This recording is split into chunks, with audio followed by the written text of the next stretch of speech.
Hi, everybody. Um, Welcome to the first session of our little Oz one shot. Announcements first. We have, what do we have this week? We have a session on Sunday of our long running campaign. Is this a Stroud week? No, this is not a next Stroud next week. week. Nope, no Stroud this week. So tune in on Sunday. Tune in next Wednesday, right here, same thing, and then next Thursday for the continuation of Matt's Stroud campaign. All right. That's it? Are you guys ready? Yes. I want to go over some mechanic stuff. First of all, welcome to the land of Oz. I've been working on and off for a few years on trying to transition Oz into an RPG. There are some that exist, but they're very you have to follow this story because Oz is so broad. The world hasn't been created into an RPG. There's over 40 Oz books. There's tons of movies, musicals, TV. I mean, all the things you can imagine have been made about the Wizard of Oz since the first Oz book was written almost 125 years ago. So, needless to say, I could have sent you guys an encyclopedia on the Land of Oz, but that would have been horrible of me to do, so I didn't do that. Instead, we're going to do a lot of history checks, nature checks, feel free to ask questions. There might be more make a history check, make a nature check, more than there might be in a normal D&D session, just because this is an entirely new world for most of us. Also, magic in Oz is wild. One of the reasons why I decided to stick to 5e as a base is because magic in Oz doesn't have a lot of rules. Nature doesn't always follow patterns. Physics don't always work the way physics should work. Creatures exist that just simply should not exist. Animals talk. Houses fall from the sky. Inanimate objects come to life. People travel by bubble. Sometimes witches melt with water. There's no real rules to how these things work. There's a playfulness in the Land of Oz that you really can't put specific rules to. So that's a lot of the reason why it's taken me so long to flesh out this world, specifically when it comes to helping you guys figure out how to make player characters. So for the viewers, we're using 5e as a base, but almost every character has some tweaks here and there in how their race, how their class is going to work. For the players, don't feel too tied down by your character's abilities as written.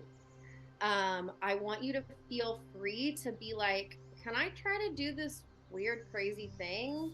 I will probably say yes, because, why not? I will have you roll for it. Feel free to also ask, does this thing exist in this world? Could this thing exist in this world? Within reason. Don't say, can I kill this enemy in one hit? That would be silly. But in order to have a little bit of order to that chaos, we're going to do this fun thing where if I ask you to roll based on something that is outside of your character's parameters, based on something just kind of wild that you want to try, there might be some wild consequences. We'll see. Okay, here we go. It's been almost 100 years since the great and terrible Wizard of Oz boarded his balloon to fly Dorothy and her little dog back to Kansas. But before the flight, he left the Scarecrow in charge in his stead. Unfortunately, the balloon floated away before Dorothy could board, and the wizard never returned. After Glinda helped Dorothy use the silver slippers to get back home, ruby slippers, silver slippers, one of them is copyrighted, one of them is not, to get back home, people began to get restless and unhappy with the Scarecrow as their interim leader. The Scarecrow was kind and he was smart, but he wasn't the rightful leader of Oz. Far away in the heart of Gillikin country, the region to the north of the Emerald City, lived a witch named Mombi. She was known as the Wicked Witch of the North. Although years before she had been defeated and rendered powerless by Tattypoo, the good witch of the north, she still lived a quaint little life tending her farmland. She also managed to keep several servants enslaved through this, including a young boy named Tipitarius, or Tip for short. Tip had been with Mombi as long as he could remember, and he hated the witch and all of her cruel ways. One day, while the witch was away, Tip stole her small supply of powder of life and created a friend, a man named Jack Pumpkinhead. He was made of a log and branches, and she carved a jack-o'-lantern for his head. With Jack's help, we'll get there. He escaped and fled to the Emerald City. When he arrived, he was granted an audience with the Scarecrow, who sought the counsel of Glinda, the Good Witch of the South, and Glinda immediately recognized Tip for who he truly was. Ozma, the long-lost Princess of Oz, who had been stolen from her bed as an infant centuries ago and never seen again. Glinda transformed Ozma back to her true form, and she took her rightful place on the Ozian throne. Fun fact, Ozma's considered one of the first, trans characters in novels. I mean, it's all magical, and it's not that, but cool. Ozma became a kind and gracious queen who is universally loved. Since taking the throne, she's done many great things, including halting the aging process for all Ozians, wiping away all natural disease in Oz, and she even forgave the witch Mombi, promising to care for her as long as she promised to change her ways. Now, almost a century later, she is almost 100 years into her rule, and she has called some trusted friends to help her keep the peace throughout the land. Each of you has been called to the Royal Palace of Oz in the heart of the Emerald City. You now stand in the throne room awaiting your audience with Queen Ozma. Ahead of you stand two thrones, one large ornate crystal throne and one much smaller throne covered with rubies. The walls and everything in this palace are made of emerald. There are two large cushions on either side of the two thrones. Those of you who live in the Emerald City would know that these cushions are for the Cowardly Lion and the Hungry Tiger, who sit beside Ozma and protect her during any official events. Although it's pretty known that nobody within the Emerald City is going to hurt Ozma. She's very light. The little throne that sits next to Ozma's big throne, also if you live in the Emerald City you would know, is for Dorothy Gale, who Ozma titled the Princess of Oz. She hasn't been back for some years, but she does come back occasionally, and her throne is always waiting. Anybody who has been alive for a while, like I said, the aging process has been halted. So you would know that during the days of the wizard, this room was dark. It was ominous. Almost nobody ever came into this room. It was for the wizard and the wizard alone, and anybody he needed to trick or intimidate. Now, it's a bright open ballroom where some of you have likely attended banquets, celebrations, various events hosted by Ozma. Let me show you the throne. How do I do that? You drag the little red banner yeah. onto them. Yeah.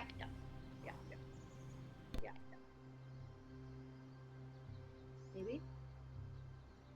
There we go. Nice. Cool. Oh, dope. As you stand in Ozma's throne room, let's see, Zach, will you describe your character and what connection you have to Ozma? Yeah. So, my character's name is Rocky. He is a statue that was in the castle, a decorative statue. And Jack Pumpkinhead sometimes got a little lonely in the castle once Ozma became queen. So he asked, she would often find him in the hallway where the statue was, talking to the statue and pretending like the statue was his friend. So she used that same powder of life to bring the statue to life, thus creating Rocky. He's a 6'2" chiseled man made of stone, and is incredibly happy most of the time, and wears. He's had a little bit of armor made for him, and he carries around a really big sword that he can't even really sheath. It just has to kind of be resting on his shoulder at all times. Yeah, that's Rocky. Can you guys see Rocky? Yeah, we have to go to the bio and info tab, but yeah. Go to the bio info, and then you'll see Rocky. So, Rocky, you've been in this throne room, hundreds of times. You know it well. You're probably hanging out a little bit more comfortably than maybe some of the other people in here as you wait for Ozma. But while you wait, will you describe your character and how you're connected to Ozma? Yeah, so I'm playing as Amira Juniper Sage. She is a sort of hand to Ozma, may have gotten the position through connections with her father, Peregrine Sage, who did work alongside the wizard. Of course, he's a bit upset with the changing of the hand, doesn't like how the wizard just left in a balloon, lazy liberal things. And not a huge fan of how Ozma handles things, welcoming everyone into her throne room. It should feel more like a sacred space for her. Amira doesn't necessarily agree with everything her father says, but she doesn't want to ruffle any feathers. Wants to sort of play the middle in these things as to not lose her position with Ozma. But, this is nothing new for her. Kind of boring. Cool. Amira, you, like Rocky, have probably been in this throne room many times. I would say, whereas Rocky is very, chill and cozy here, you still, even though, your views don't align with your father's completely, have sort of a sense of, respect about this space and how you're standing in it. And so I think that the way that Amira would be waiting is probably a little bit more formal, she is having a formal audience with the queen. Cool. Next up, Matt, will you describe your character and how he's connected to Ozma? Yes, I am Bolo, the young munchkin from the Munchkin land. Bolo is a proud farmer of beets and watermelon and cabbage. And of course, Bolo does not go anywhere without his trusted sidekick, Socks the squirrel, which he keeps with him at all times, and most of his conversations is between him and Socks. Bolo knows Ozma, but mostly in the brief time that Ozma was Tip before Glinda turned Ozma back, and Bolo was working a little bit in the kitchen, giving away some food, and was shocked to find the true nature of Ozma, and Bolo's newfound trusted companion to a person as powerful as Ozma is still a little bit of a shock to him, but he's happy, excited, and treats every opportunity with vigor and enthusiasm. Yeah, I would say that, I bet Ozma has, come to visit Bolo a couple times, but I bet Bolo's never, been in the throne room. Yeah. So the majesty of not only the throne room, but even just coming to the Emerald City at all is probably overwhelming and just amazing for Bolo. For sure. Awesome. Whoa. Miranda, do you want to describe your character and tell us how you're connected to Ozma? Sure. Just correct me if I get anything wrong. It's a bit convoluted, I suppose. My character is Mickey Marigold, and this is a monkey who was sent to Gilligan Country by Glinda, who I was basically raised by, but only for a really short amount of time. She took me as a baby, and then sent me off to Gilligan Country. I was originally Ruby because I was from that one place. Winky Country. Yeah, that's the one. And then, but I'm like purple because I've been in Gilligan Country for so long, just like roaming around, and it really becomes me. So now here I am because I apparently exist still, and so I'm still connected to Ozma and got roped into this, I guess. Yeah, I think, well, first of all, one thing for anybody who doesn't like know the Land of Oz is every country, which there's the Emerald City and then there's 4 surrounding countries, has its own color.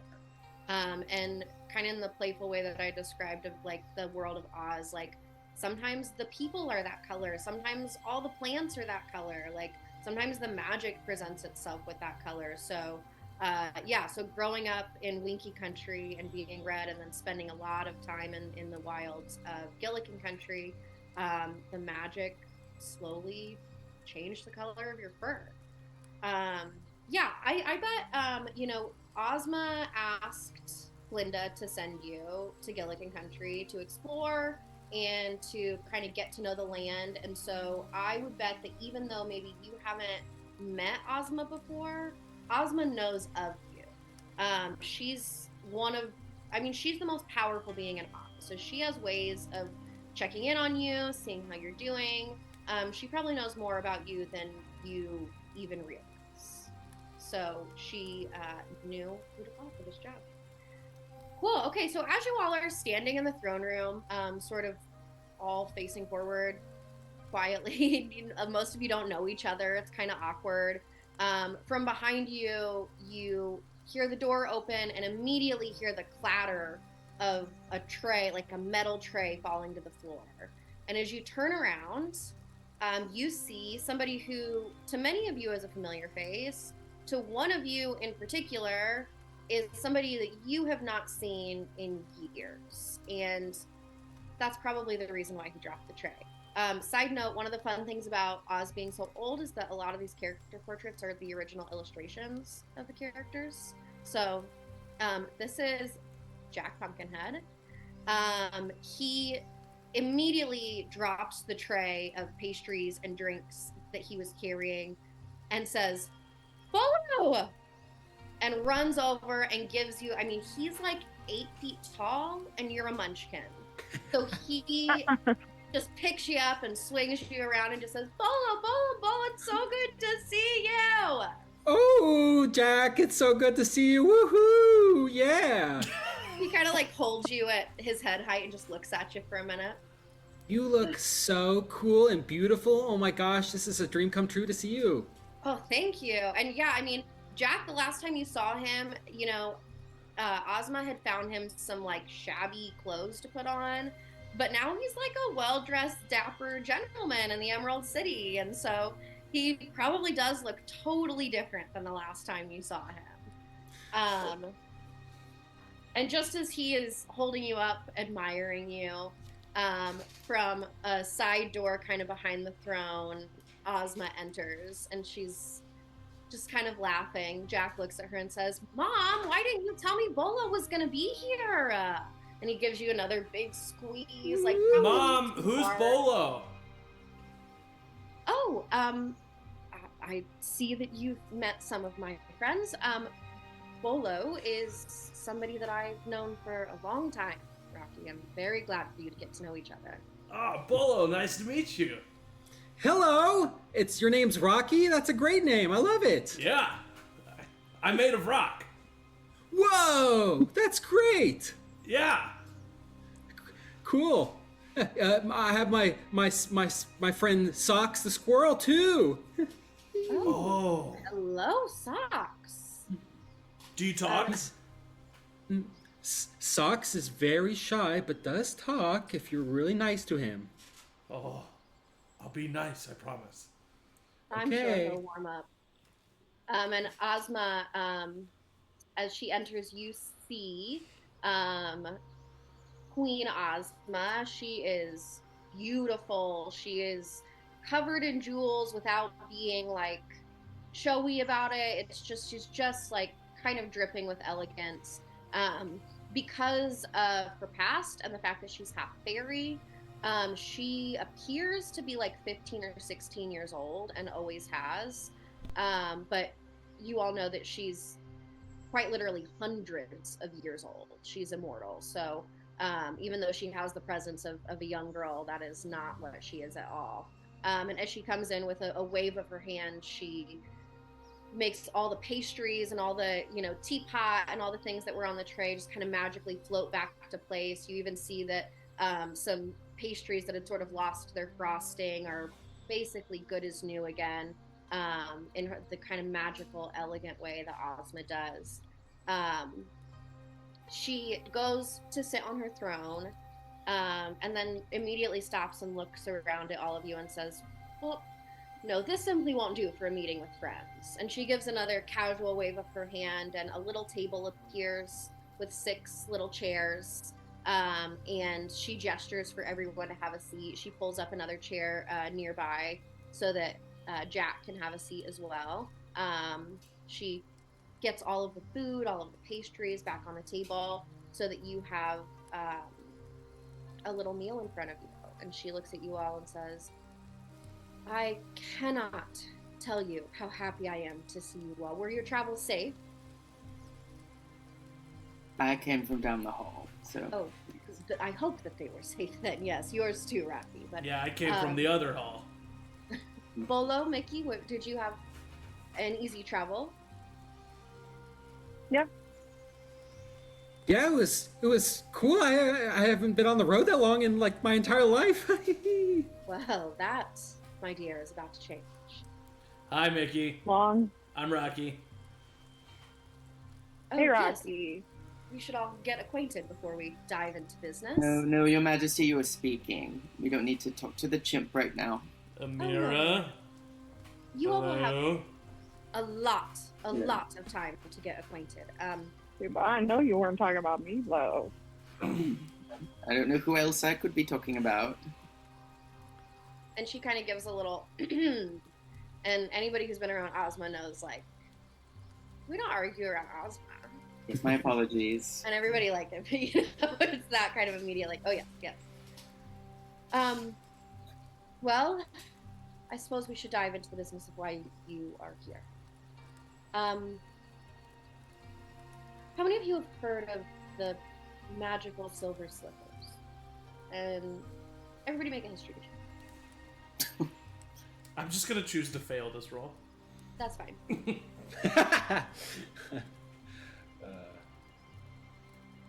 What was it? History. Okay. 17. 8. 17. Ooh, the rivalry begins. Bitch. So as she looks around, she kind of nods at all of you with sort of an expectation that you do know. And when she sees some bewilderment on Rocky and Bolo's faces, she says, well, the silver slippers are a magical pair of shoes that were last used by Dorothy Gale. You all know Dorothy. And they have one definite power, which is they can transport the wearer to wherever they want to go in the world, inside of Oz or out, with 3 clicks of their heel and a single step. But the shoes also hold a mysterious power that nobody quite knows. One of the things that they are known for is the ability to hold great power and be enchanted very easily. So the power that they hold is not entirely known.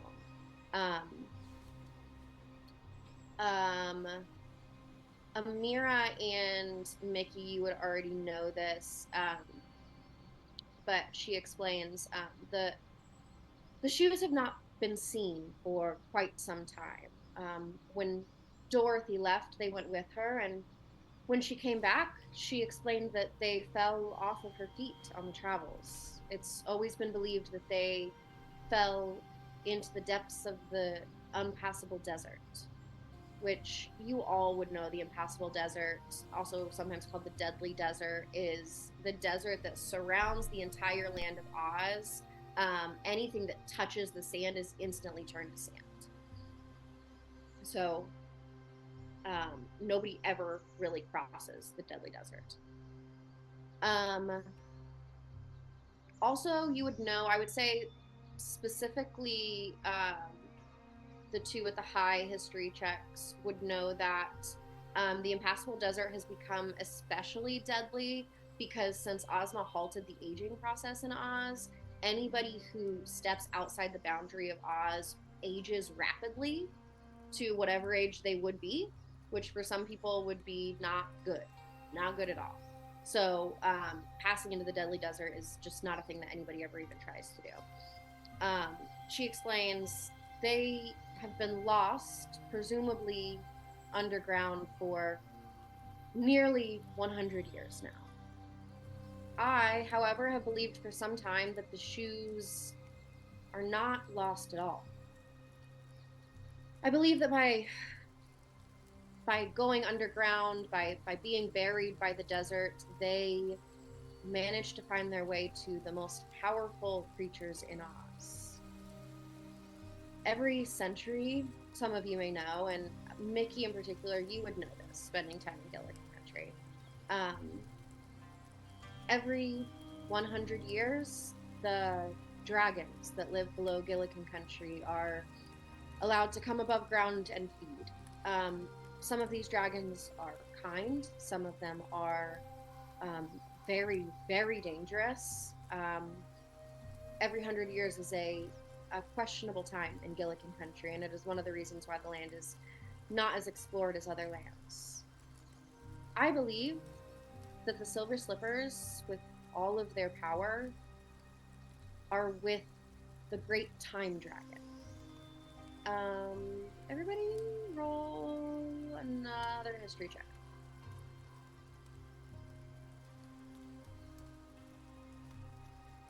$17. 10. 11.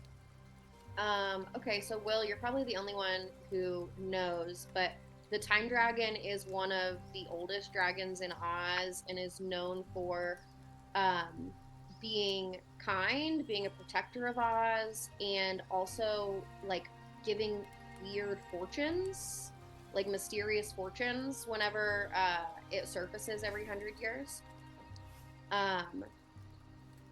She continues, I know that the Time Dragon will keep them safe. I know that their power likely attracted her, and she is kind and she is smart enough to know to protect them. She will keep them away from wicked hands as long as she can. But when the day comes, and it's coming very soon, that she should resurface, she will have to leave them behind as she searches for her centennial meal. Power always attracts the wicked, so we must assume that others will try to seize this opportunity. We must not let such power fall into the wrong hands. So, your task is simple. Find the Time Dragon at the exact moment she resurfaces and retrieve the slippers from her underground lair. Cool! Let's do it! Okay. Simple. I don't want to be the squeaky wheel, but I may have to be in this What is group. it? How, in what way? These are all excellent questions. Oh, yeah. I have been hesitant to look too far into the how and the what way and the where for the fear that this information might be intercepted. But there is one man who I know and trust who knows all that there is to know about the Time Dragon. You will go to him first. His name is Dinker. and his shop is in the heart of Uptown. Dinker, Uptown. Hmm? Dinker. She would look at Mickey and say, Mickey, I trust you know the way. And everybody make, let's do another history check. We're on a roll.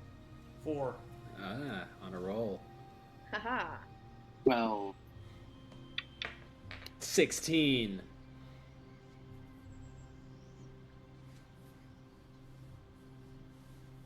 15. Okay. So, Bolo and Mickey definitely know. Mickey, I think even if you'd failed that roll, I would have said you actually do know this. But Bolo, maybe this has been in some stories that you've read. It is part of the lore of Oz. But Uptown is the capital of Gillikin Country, and it is the very tip top of Up and Up Mountain. She looks around at all of you and says, I cannot promise that this road will be easy. Even if there were nobody else trying to find these slippers, nobody trying to stop you along the way, Gillikin Country, as Mickey surely knows, is known for being wild, untamed, unexplored. The rolling land just outside of the Emerald City shouldn't give you too much trouble, but the climb to the top of Up and Up Mountain is said to be a treacherous one, and presumably you will need to go further. And the further you get into Gillikin Country, the more, or should I say the less, anybody knows, and the more dangerous it will become. Are all of you willing to take on this adventure? Of course. I knew I could count on you. Yeah, I'll do anything you say, Mom.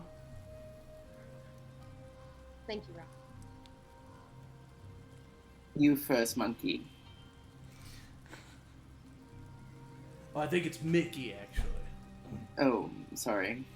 Yes, let's be sure. It seems like I don't really have a choice, so I guess I'll go. Mickey, I understand. I understand your hesitation. This is a lot that I am asking of all of you. But you, above anybody else here, knows Gillikin Country. You know how to get them safely to where they need to be. You know more about the dangers, more than I do, certainly.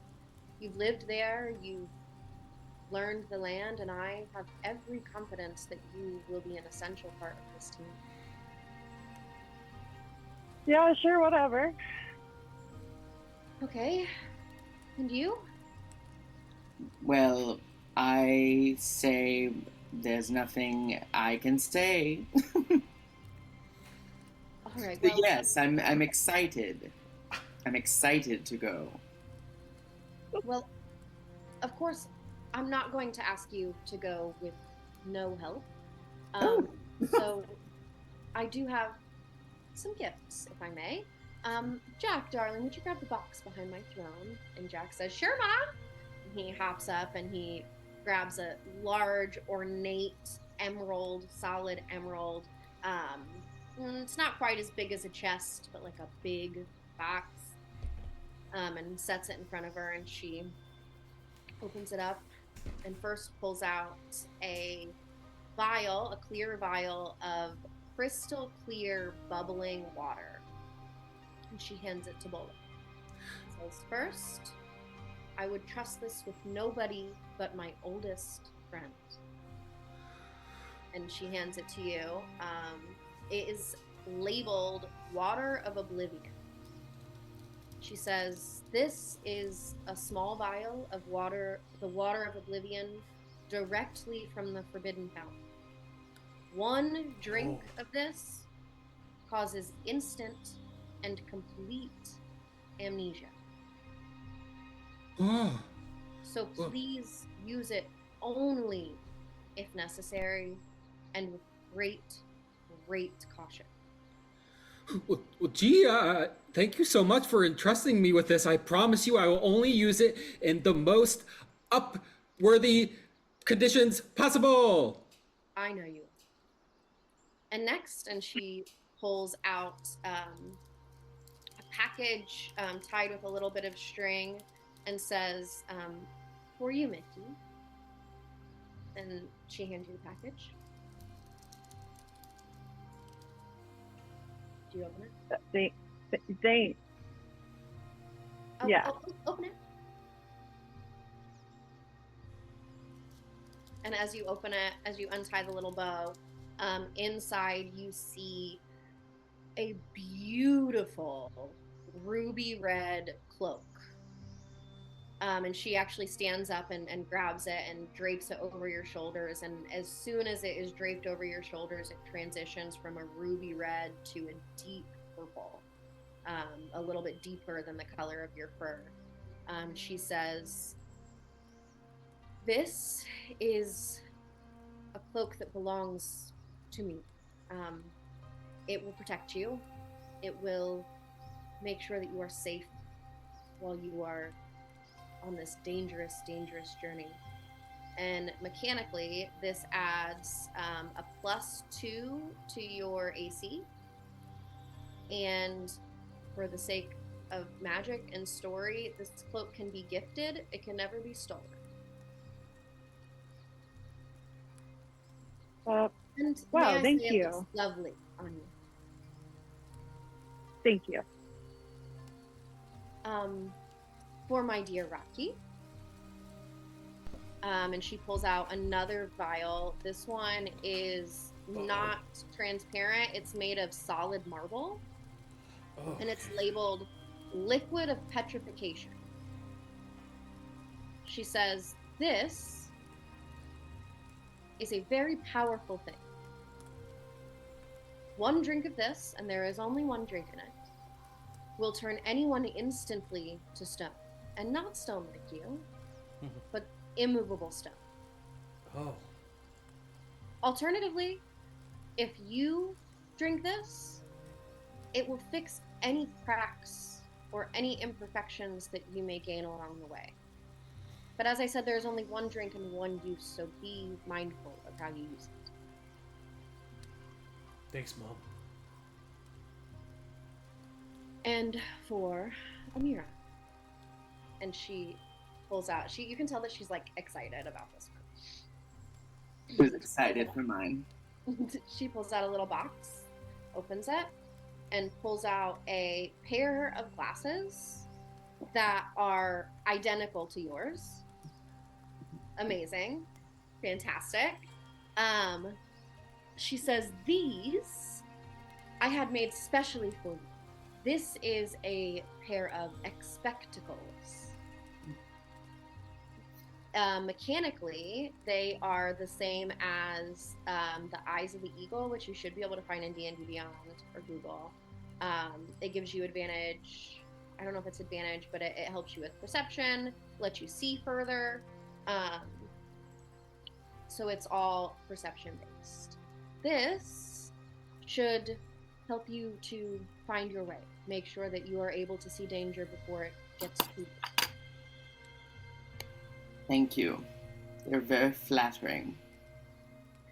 And of course, for all of you, and she puts a tiny silver vial in front of each of you that is labeled Great Elixir. Let's see, everybody make an Arcana check. 13. Also 13. 18. 19. Oh, okay, so Bolo and Mickey. Bolo, you probably know this because you were with Ozma for so long. And Mickey, you probably just know this from your travels, but the Great Elixir is a concoction that can only be made by fairies. So it's very rare. Ozma is half fairy, so it is likely that she can make this, but it's not something that is freely available. Mechanically, each of these is equivalent to a greater healing potion. A what? A greater healing potion.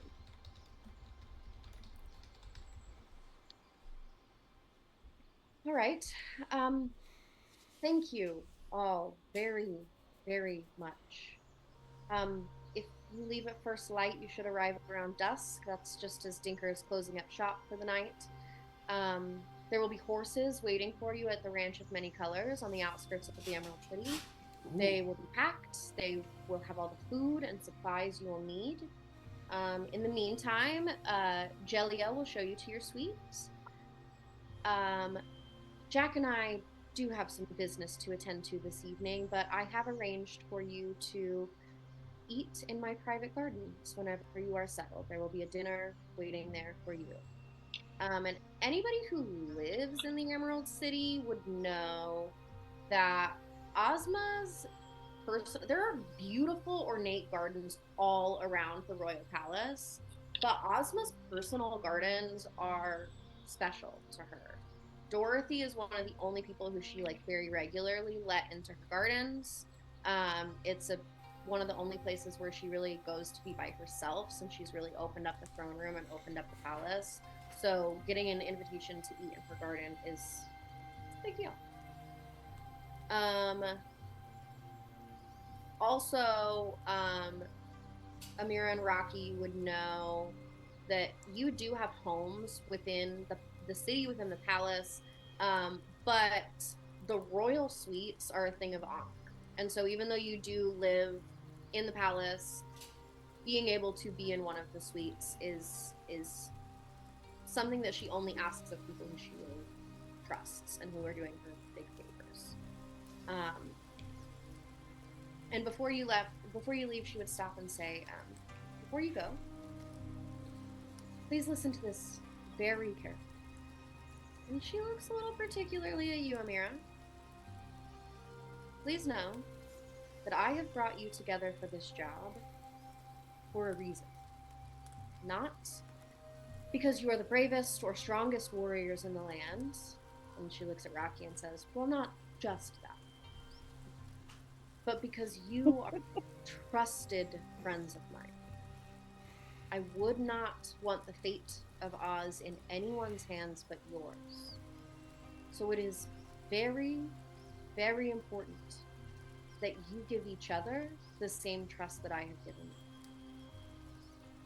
I will be checking in on you. You may not know, but I will. I will make sure that you are safe as much as I can. And then the door opens where Jack first came in, and Jelia walks in, who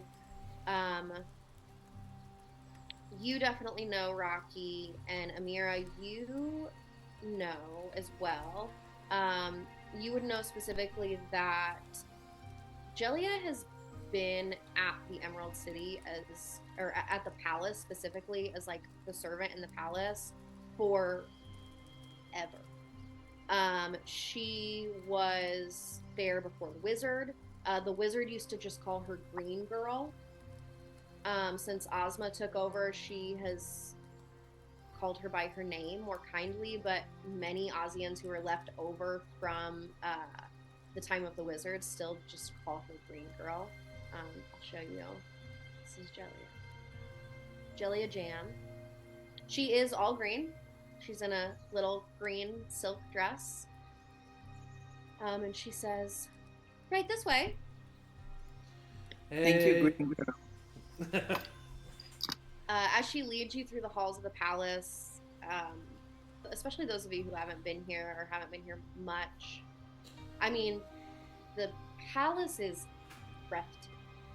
It's, like I said, entirely made of emerald. There are fountains all throughout that all give off beautiful perfume smells.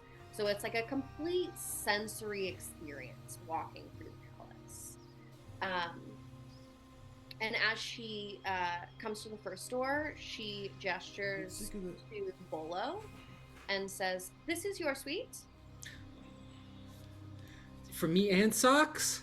Oh, for you and Socks. Oh, Does cool. Socks need anything? I can bring a small bed.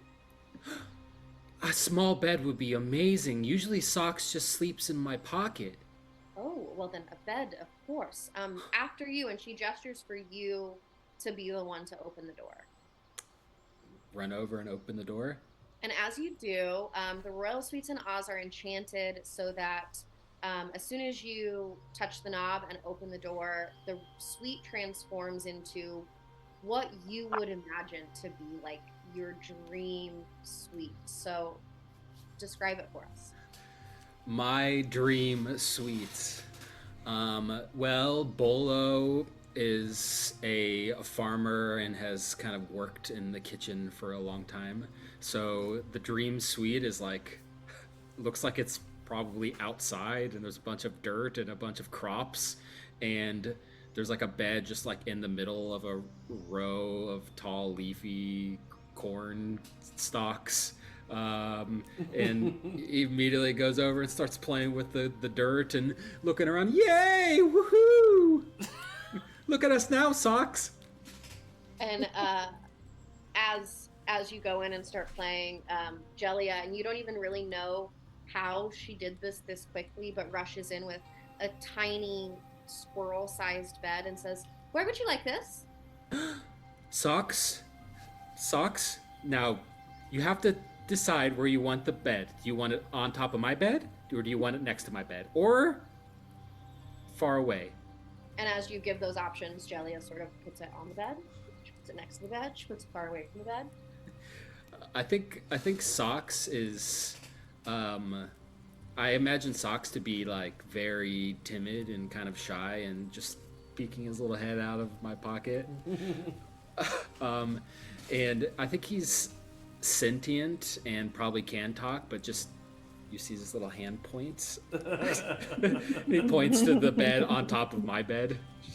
Jelia places it right where he pointed, and she says, "I will let you get settled in, and somebody will fetch you for dinner soon."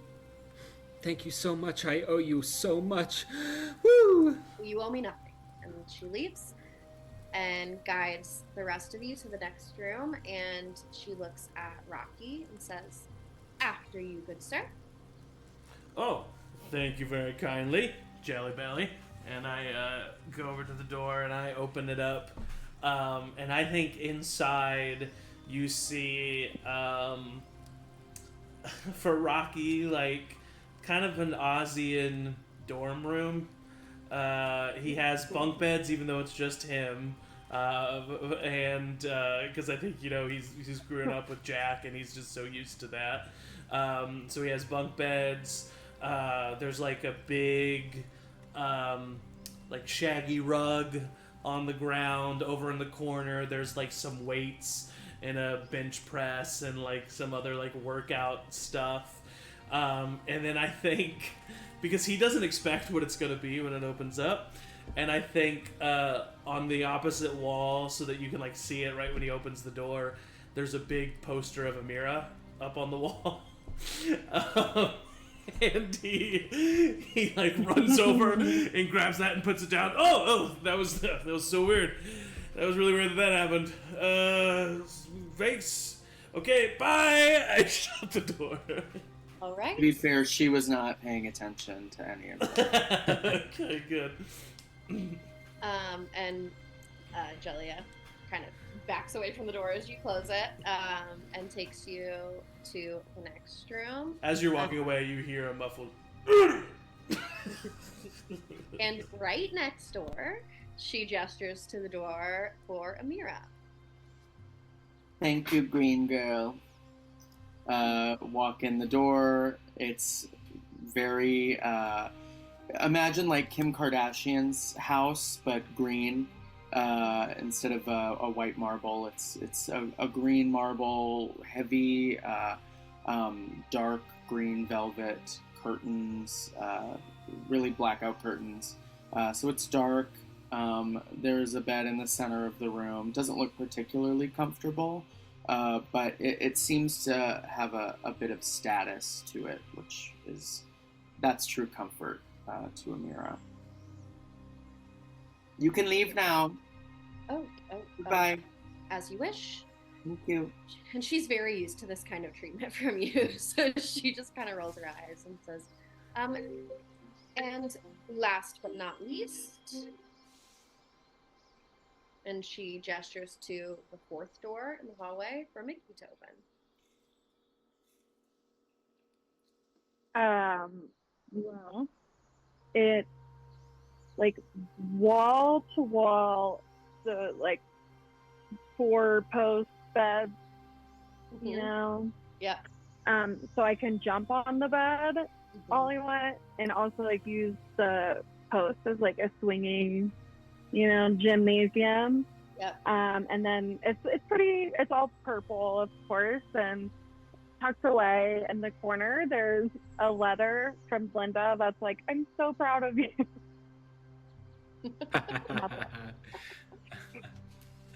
Absolutely. And all 4 rooms, even though they are, you know, tailored to your vision, there's still somehow this sense of like elegance. Like even Bolo's room, which is outside, it's like, yes, it is outside, but it's like outside if it was like a beautiful, perfect day. And the crops had all just been tended to. And there's no manure smell. You know, like there's still this sort of sense of perfection about every one of these rooms. So you have a little bit of time. Is there anything that anybody wants to do before you are picked up for dinner? No, it was an open room. I think I would just work out. Great. Work up a sweat? Can you sweat? No, I cannot. I also don't eat, but I always go to the dinners because I like the conversation. That's funny because I'm always eating.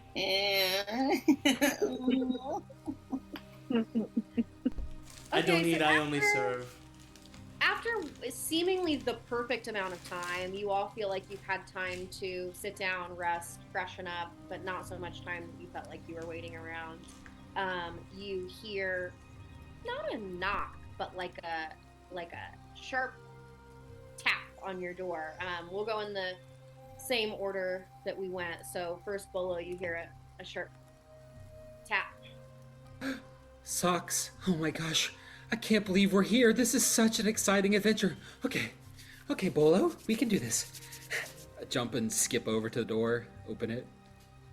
And you open the door and you look, and at first you're looking forward and it seems like there's nobody there.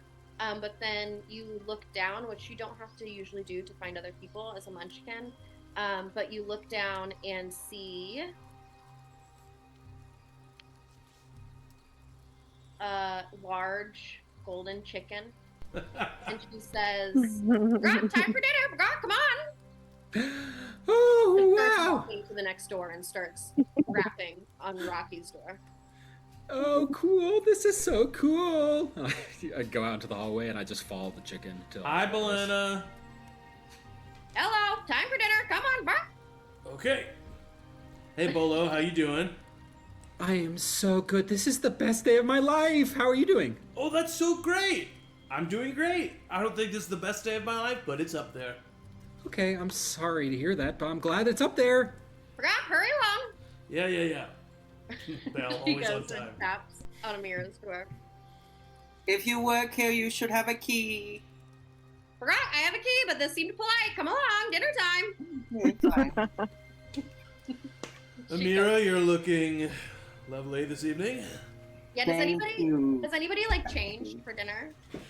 Bolo, Rocky can't. Rocky can't. I'm sure Bolo didn't. I think Amira was already dressed very well. Okay. Maybe added a jewel. Oh, well, of course. And lastly, she comes and tip taps on Mickey's door. Hey, I heard that really shitty thing you said about that something over there that's got the green hair, and I like that. So I'll come with you. What? Grab, come along. She looks a little confused for a minute and then just starts walking. I lean over to Rocky and I say, I can't believe the chicken was talking about Green Girl. Oh, that's sad. Forgot, not talking about Green Girl, talking about you. Oh, I don't know who that was directed at. She never turns around. I look at Amira. She might be talking about me. That's likely. And Belena, leads you all through the halls of the palace, out through the main garden, which you all walked through coming in.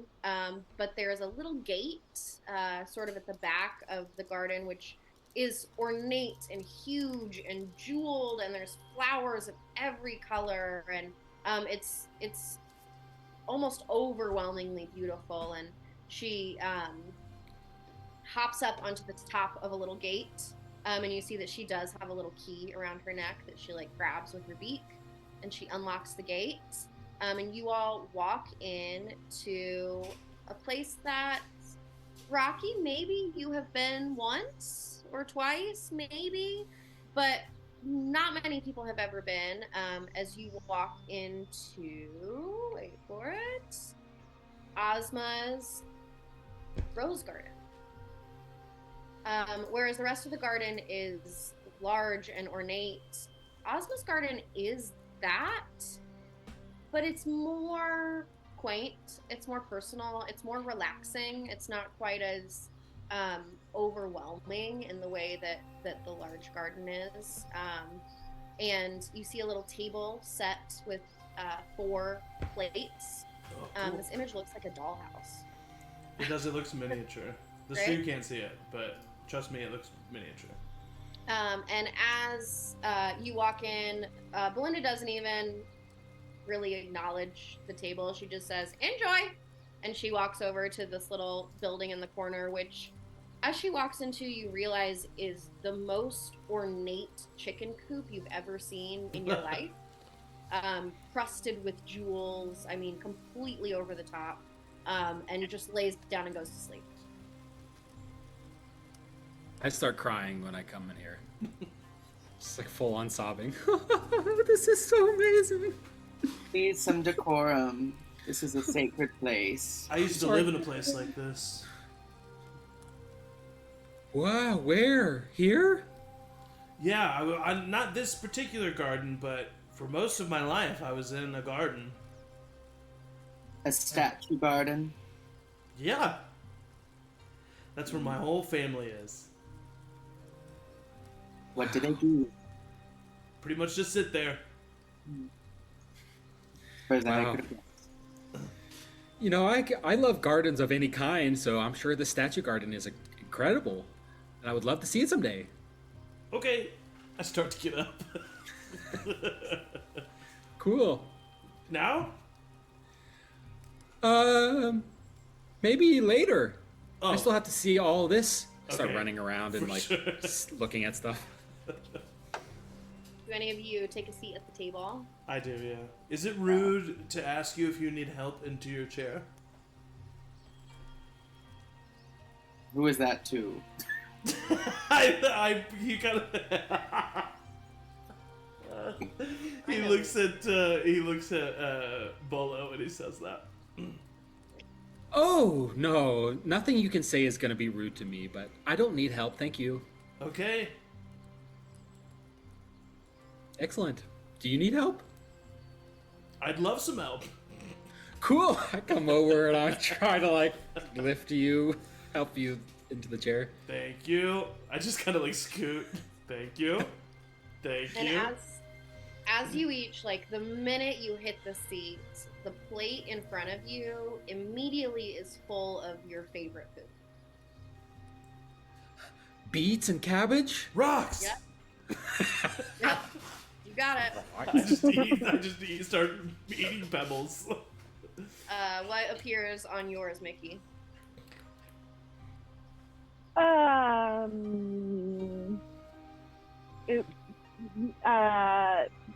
Bugs.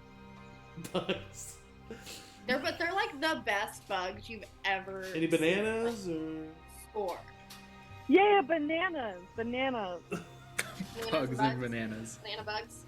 Or is Mickey Banana. allergic to bananas and finds it offensive?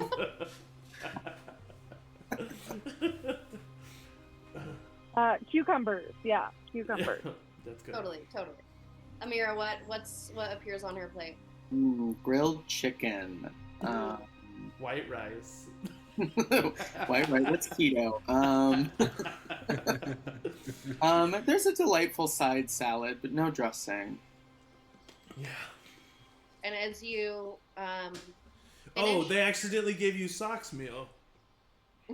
oh yeah, there's also a tiny plate for socks. Oh, on Socks's plates, there is like just a little tiny watermelon, like a full watermelon, but it's a little tiny. That's amazing. That's so Amazing. good. A watermelon. That's so funny. You know, And as you guys finish your meal, like the minute that Rocks your just fall. plate is clean, it immediately fills with your favorite dessert. We don't have to go through what that is for everybody, but Mud.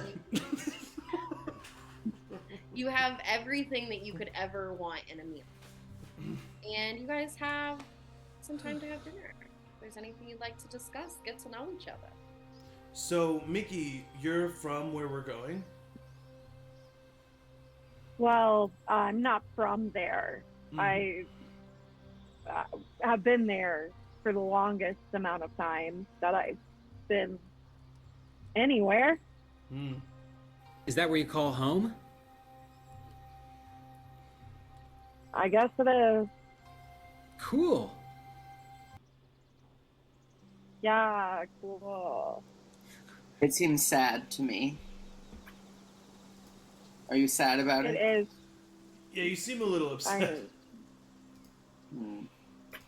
I mean, it's, it's like whatever. You get abandoned and have to stay somewhere, and you live there so long, you never thought you'd call it home, and then the next thing you know, you're talking to a fucking squirrel about calling it home. Oh, cursing. Cursing. Cursing. Sorry. What were we talking about? What's... If you ever want to talk to Socks is happy to oblige.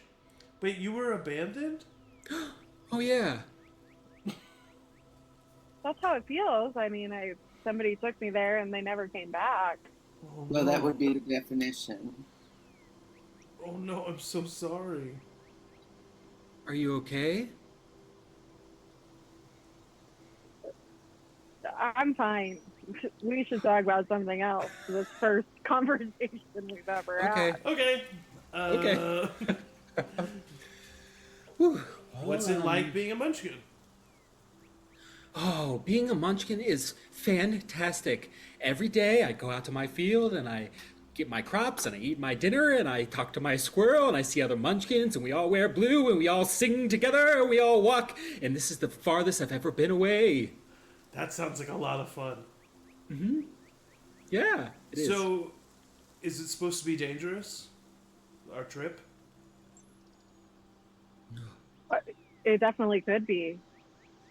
Alright, well, I've got a big sword, so... What sort of dangers might be there? Good question. Oh.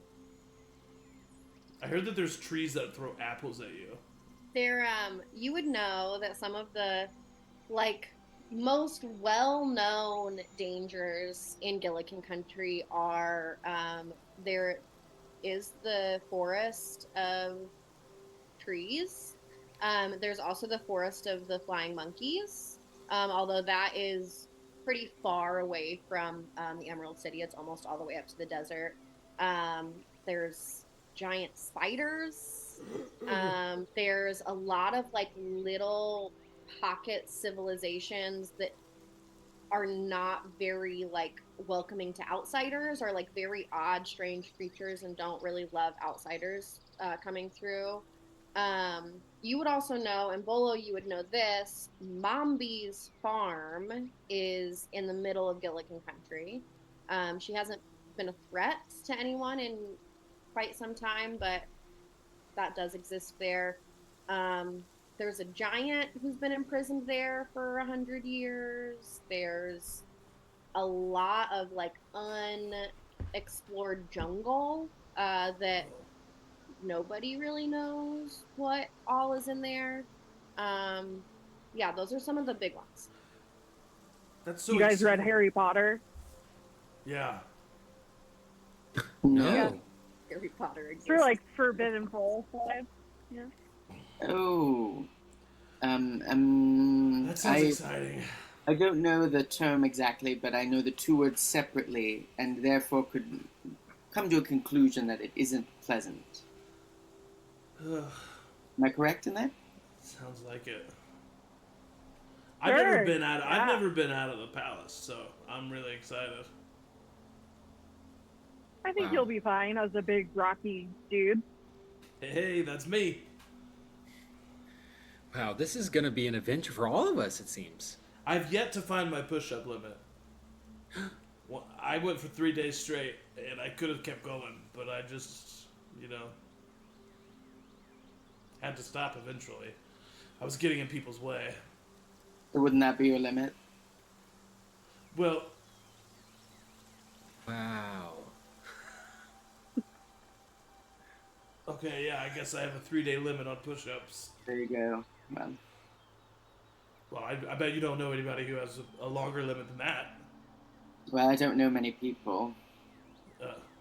Amira, where are you from? You're from the palace? Oh, yes. Born and raised. Nowhere before that. Nowhere at all.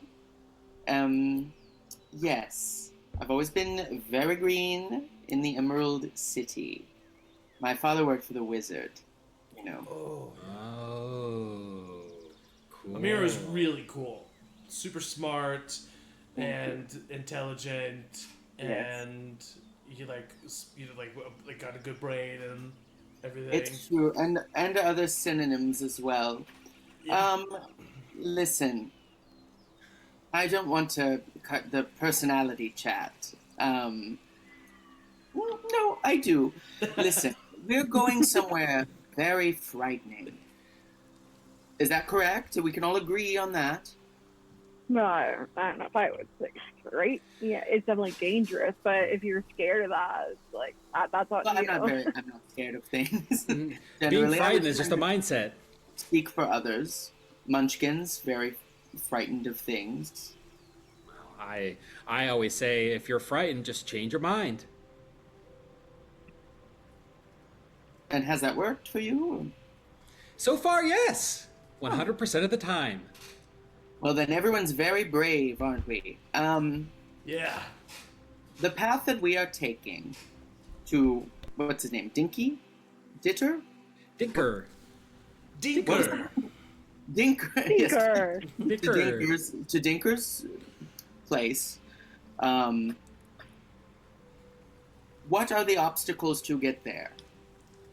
I've read many books about journeys in Oz. Usually, some obstacles come up. Monkey girl. I know the letter. Monkey is so close to what her actual name is. It's Mickey. Mickey, yes. You've been there. Yeah, also, my pronouns are they, them, just for the record. Oh, all right. Okay. Noted. I won't remember your name, but that I will respect. And you would know, Mickey, that the biggest obstacle is that uptown, where the shop is at the very top of Up and Up Mountain, which is the highest mountain in the mountain range in the middle of Gilligan Country. So getting to the top of a very, very tall mountain, and also most of the creatures in Gilligan Country are known for not being super welcoming and friendly.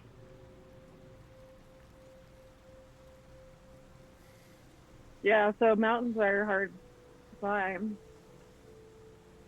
Yeah, it could be hard. Okay. Well, I won't pack heels. Yeah, I won't either. Yes. Oh, maybe I should. No. Maybe one of us should have heels. Yeah, one of us should have heels. I was making a jest. I was. Oh. It's Yeah, lightening, I knew I was playing. I was playing along. That was very funny. lightening the mood. Because of the contour of my foot, actually, as an ape, I do wear heels kind of all the time, constantly. Okay. All right, well, we got heels covered. Cool. Okay, what else should we have? I got my sword. Shovel. I got a shovel. Is there a lot of dirt? Hopefully. Are we gonna kill somebody? If I have to. Well, perhaps we need to dig a hole. Yep. To put the person we killed in? Right. I feel like your outlook is rather negative. I mean, I think it's realistic. We may need to realize that someone may need to die. Well, I do have excellent combat skills. Really? Yes. Why have we never sparred together? I don't want to do that. Oh, that would be the reason. Well, but if it comes to it, I can tussle.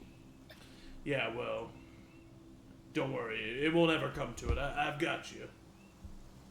If you have to kill someone, can you warn me so I can shield Sox's eyes? Yeah, definitely. I'll let you know for sure. Great, thank you.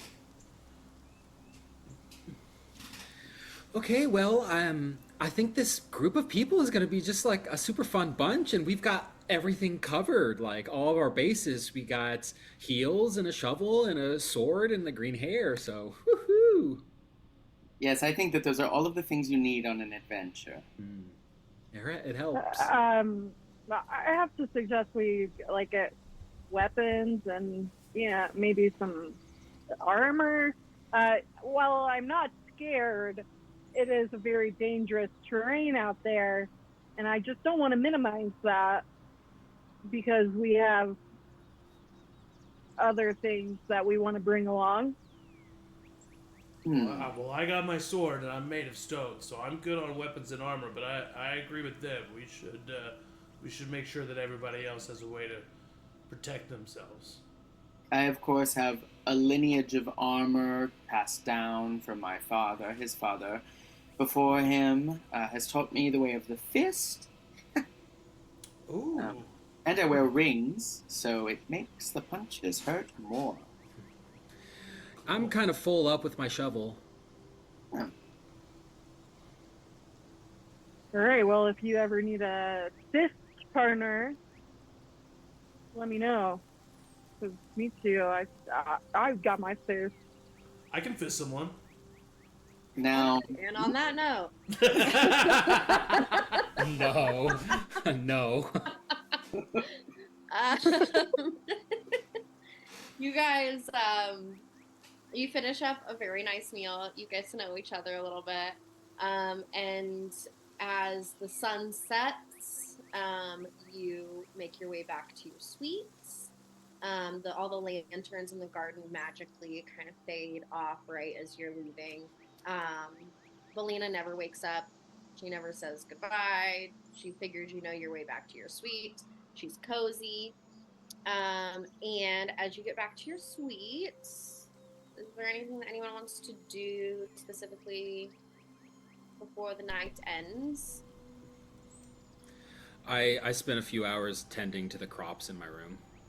Amazing. They won't exist tomorrow, but that's great. Yep, I still do it. I go to Mickey's room and I knock on the door. Hello? Mickey, it's me, Rocky. I open the door. Hey! Hey, Rocky. Hey, listen. I just wanted you to know that I'm taking this seriously. And I'll make sure to keep my eyes peeled for any not good things. Okay. Thanks, man. I just wanted you to know that I heard you, and I'm ready. Okay. Well, I hear you. Cool. You're ready. You're ready. All right. I'm just gonna go actually do something. So I'm just gonna Okay. squeeze out of this door. Oh, do you need me to move? And I move out of the way. And then I think Rocky goes back to his room, and like he does every night, he gets in his bed and he lies there and he just smiles and looks up at the ceiling and just sits there for 8 hours. Because he doesn't need to sleep. I love that his dream room still included a bed, though. Yeah, because he just lays there and smiles and looks up. And he's the bottom bunk, so he's just looking at a bottom bunk for 8 hours. You moved the poster of Amira from the wall. Yeah, I'm just looking at a poster of Amira. Is there anything else anybody wants to do? I think I would. Oh, go ahead. I would try to snoop around, like see if I could find any juicy information in an office that's important or something. Sure. What in particular, like what kind of room would you be looking for as you wander around? I think an office. Is that a thing? Yeah, the palace is interesting because all of the doors are like solid, like huge emerald doors. There's not a lot of like differentiation between like what each room would be unless you sort of know where you're going. So do you just go around opening up rooms to see, or do you go to the throne room to see? I think I go to the throne room. Just maybe near there where I felt like maybe I had like it's clearly not like a residence place. Yeah. But yeah, just like opening doors, trying to. Yeah, I would say as you approach the throne room, you open a door and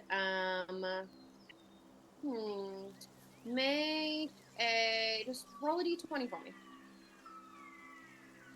Oh, what? Roll a d20. Make a luck check.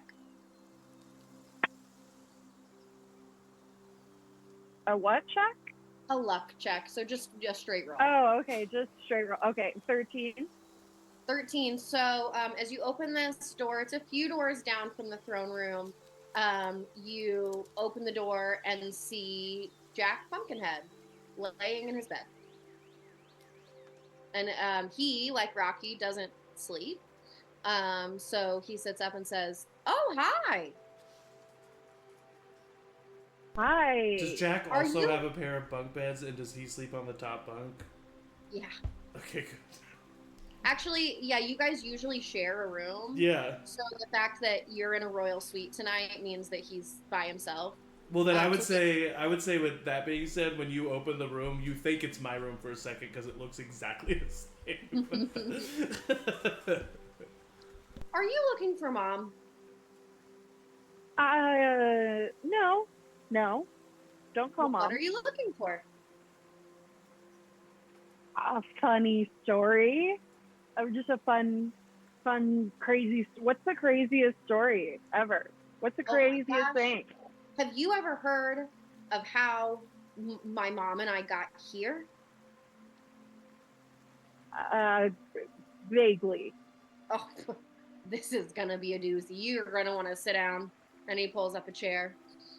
And he spends, like a long time, like hour or more, telling you very in detail the story of how, when Ozma was tipped, they escaped from Mombi's farmhouse one day when she was away, and on the way found like a sawhorse and used the last bit of their powder of life to animate the sawhorse, and he came to life, and they rode the sawhorse all the way to the Emerald City. The sawhorse helped them cross rivers, and then he kind of finishes up the story of, them getting to the palace and Ozma figuring out that she's Ozma.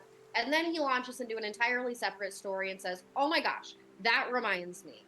And he tells you all about how last year at Ozma's Christmas party, Santa Claus was there, like the Santa Claus, and he needed an extra helper. So that sawhorse that helped them, that sawhorse now lives with Santa Claus. Santa Claus borrowed the sawhorse, and he hasn't seen the sawhorse in a long time. The sawhorse is his friend, and honestly, Jack goes on and on and on and on until you stop him. Okay, thanks. That's crazy. Bye.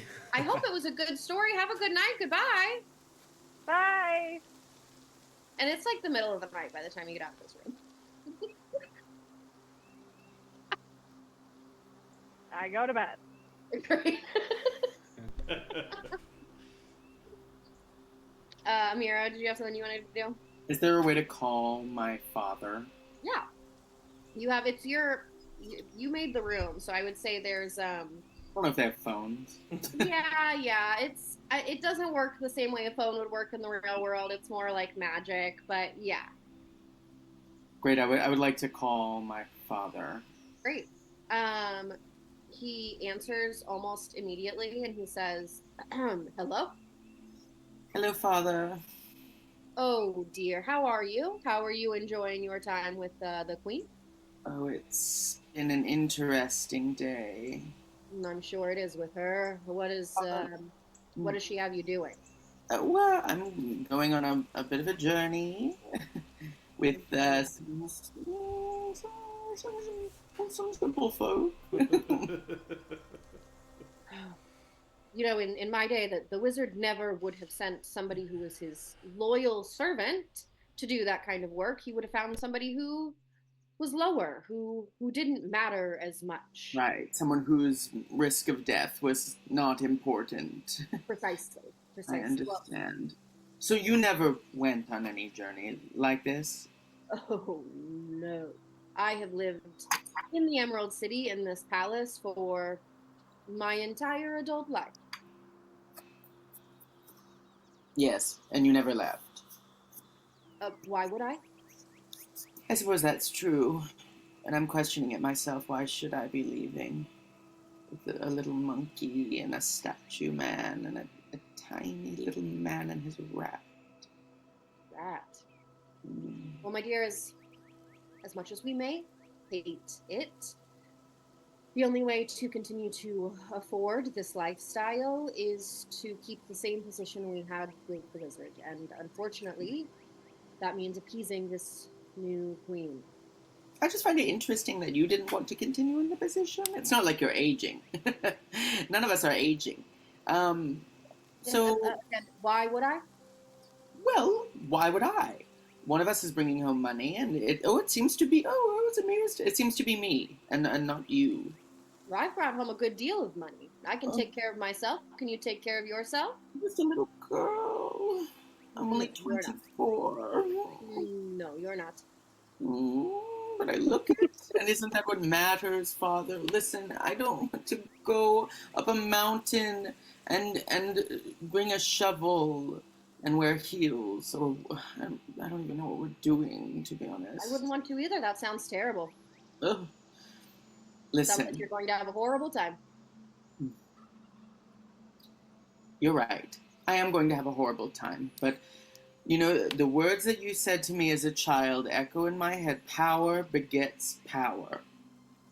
It does, and there It is. didn't quite make sense to me, and to be honest, it still doesn't. Mm. But it seems like maybe this is the right thing to do. Well, darling, it means in order to keep your fancy rings and your beautiful home and your beautiful dresses, we must appease the powers that be. And sometimes, for this queen, apparently, it means traveling on a mountain with a rat and a shovel. She's making you wear high heels. No, I think that he's wearing the heels. It was kind of confusing. Listen, Father, can I make a deal with you before I maybe die tomorrow? Well, that certainly depends on what the deal is. Well, if I die, then you definitely have to do it. You wouldn't know, so sure. When I return, big if, shovel and rat and heels, I would like you to pull your weight in this household once again. Oh, darling, I have pulled my weight in this household for 200 years, so I don't believe you get to make those requests of me. How about I make this request? You pull your own weight, or my money goes bye-bye. Oh, that felt like a threat, not a deal. But fine, and fine, and I know it's fine. And what's the magical version of hanging up? Because that's what I'm doing to you. Yes, I will have the guards write up a contract in the morning. Best of luck.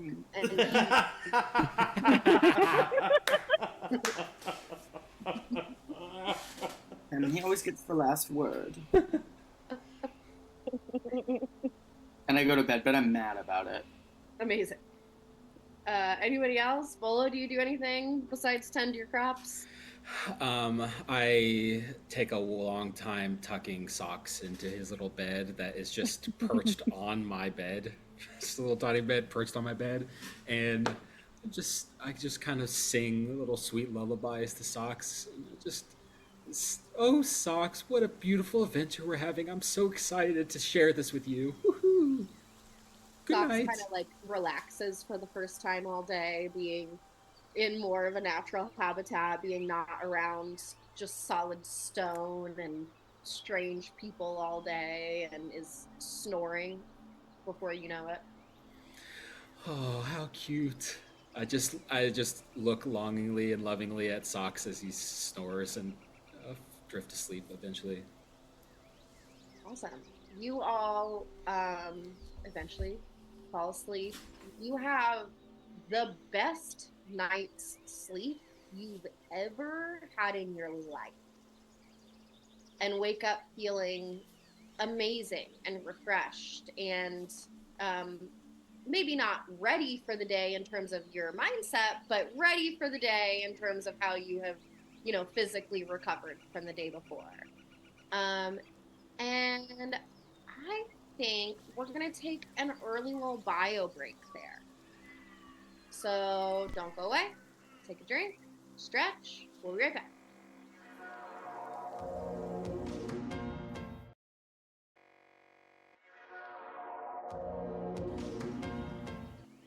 Come back.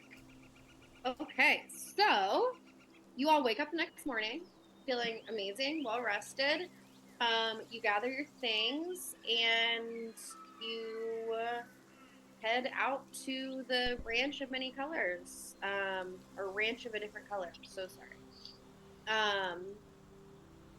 You all. I've never ridden a horse before. Yeah, poor horse. As you all walk to the ranch, it's maybe about a 10-minute walk. Is there anything in particular you want to do or talk about? It's okay if the answer's no. Are we sure that a horse is going to support Rocky? I could just run. I'll just run really fast right next to you. Oh, you can run really fast. That's cool. Not as fast as a horse, but I'll catch up eventually. Oh, well, we're kind of as fast as the... Yeah, honestly, this is a great idea. You know what? I think that in this wonderful magical world, there is a horse that's going to be good for me. But let's see. Huh, maybe. And in fact, I mean, Amira, you definitely would know, having been out and about in the Emerald City more. The horses of a different color they're magic creatures. Like, they can carry anything. There's not a whole lot of limit to what they can do. So there's probably not going to be an issue. Whether you want to share that or not. So. I will keep that to myself. I'm really nervous about it. Gotta wait and wonder. Okay, so as you guys approach the ranch, it seems, it's a little bit on the outskirts of the city, but it still is kind of in the hustle and the bustle of the Emerald City.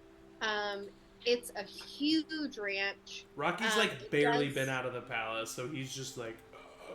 Yeah, I mean, this would all be really overwhelming. I mean, the Emerald City as a whole is similar to the palace in terms of, it's very upscale, it's very ornate, but there's a lot more people, There's horses, there's noises you've never heard before. I mean, all of this would probably be pretty overwhelming because for all its, grandness and majesty, the palace is not loud. it's a pretty peaceful place most of the time, other than if, you know, when you've been at like parties. So the closest comparison you would probably have is like the Christmas party. Yeah. Whenever Rocky is like still for even a second, a pigeon comes and lands on him. Hey, sorry, buddy. Sorry. And they all are very angry when you chew them. So as you guys approach the ranch, seemingly, I mean, it's a very nice ranch, but it seems pretty normal until you start to see the horses that are wandering the fields, and you can sort of see them in the stables. You might have, Mickey and Bolo, you might have seen these horses on your way in. Amira, you definitely know what these horses are. Rocky, you've probably heard of the horse of a different color, but you have never seen it. Yeah. You maybe have even seen paintings. Yeah. But you've never seen one. So they're always one color in the painting. I don't get it. As you guys approach, you see a field full of horses that are at times just like look like a white horse or a black horse. But you see as you watch that they slowly transition between colors. What you said about the painting is exactly why I don't have a portrait of a horse of a different color, because it would just be hard to capture. Blue horse or purple horse. I could have just shown you like 20 horse pictures and been like, just put them together. Yeah. But that didn't really make sense. So use your imagination. And on the gate that is closest to you, you immediately see 4 horses tied up. They're 4 big, beautiful-looking horses.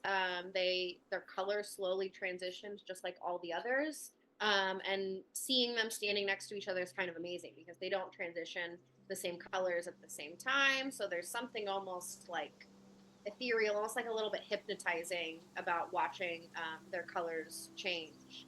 But as you approach, you see that they are saddled up. They are like loosely kind of looped around the fence. These horses, like I said, are magical. They're not going to run away. And in fact, let's see. I'm going to have everybody except Rocky, because I don't think that you would know this, make a... If it's about knowing something, I don't. Yeah. Make a nature check. Or no, make an arcana check. That one. Wah. You don't know anything. 13. 20. But you're cute. Okay, amazing. So, with a 13 and with a 20, you would know that these horses, they aren't like horses. Like, they're not like magical creations, but they are like magic creatures. And so they not only do they have this amazing color changing, they also will always know the way back to the Emerald City. So if for any reason you ever need to like let them go, that they would go right back to the Emerald City. They'll never run away. If you loop them around something, they're going to stay right there. They typically know the best way in terms of like navigating landscape, which gives you guys a big advantage when it comes to like survival checks and stuff like that. I'm going to have to let the dog out in just a second. I'm trying to think of what I can give you with a nat 20 because I want to reward a nat 20. So you would also know specifically I did that, not a nat 20. Oh, a modified 20. Okay, never mind. You don't know that. So as you guys approach the horses, they're saddled up, they've got packs on, and as you look a little bit closer on the reins of each of the horse, each of them has one of your names engraved in gold in the reins. So clearly these horses are here waiting for you. This horse's name is also Rocky. Oh my god, this horse's name is also Amira. I look at one and I go, who is Mickey?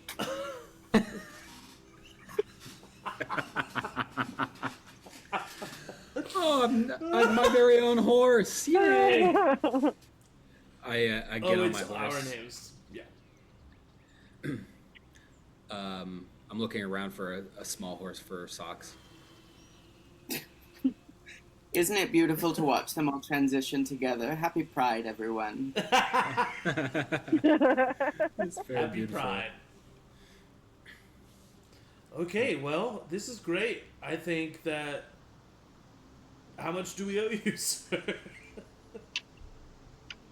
Oh wait, do we not have to pay for anything? I'll give you everything I have. I believe they're free. I'll give everything if it needs to be. Okay. Compliments of the queen. Yes, we may be paying with our lives, so I think we get to ride okay. the horses for That's free. good. I'm going a to call billionaire. you Rocky Jr. It's great. You think we're gonna die? What? Anything's You think possible. we're gonna die? Anything's possible. I once saw a man get turned to tin. What? He didn't die, but anything's possible. I watched a mother not love their child. No. Stop. Okay, I got in a fight with my dad last night, so Okay, I'm scared. Are you okay? Amira, do you want to talk about it? no. I don't have a dad. I didn't want to discuss it. I just wanted to one-up that little monkey. I love my father. I love your dad too. Oh, thank you. I give Rocky a hug. I get on the I horse. give him a big hug. I squeeze too hard. Ooh. Bolo just keeps getting squeezed too hard. Yeah. My eyes pop out a little bit. Okay, so you all horse. You what do you call it when you mount your horse? And you head off toward the gates of the city. We're doing it. Rocky for the first time ever, which is crazy.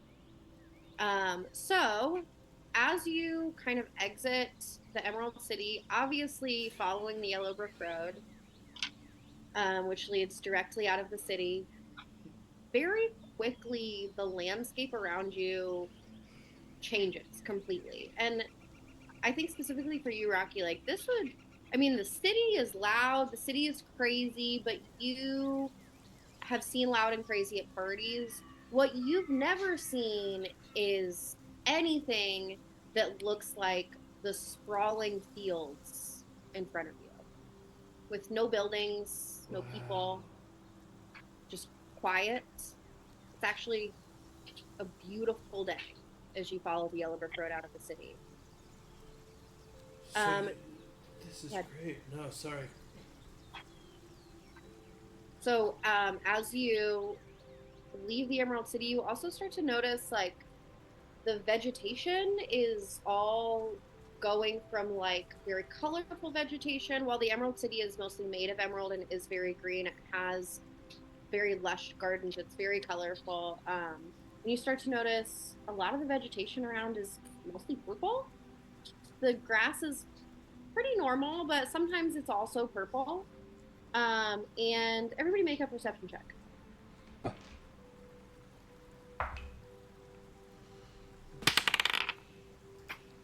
19. Gosh, I'm so good. It's the highest I've rolled 13. today. 10.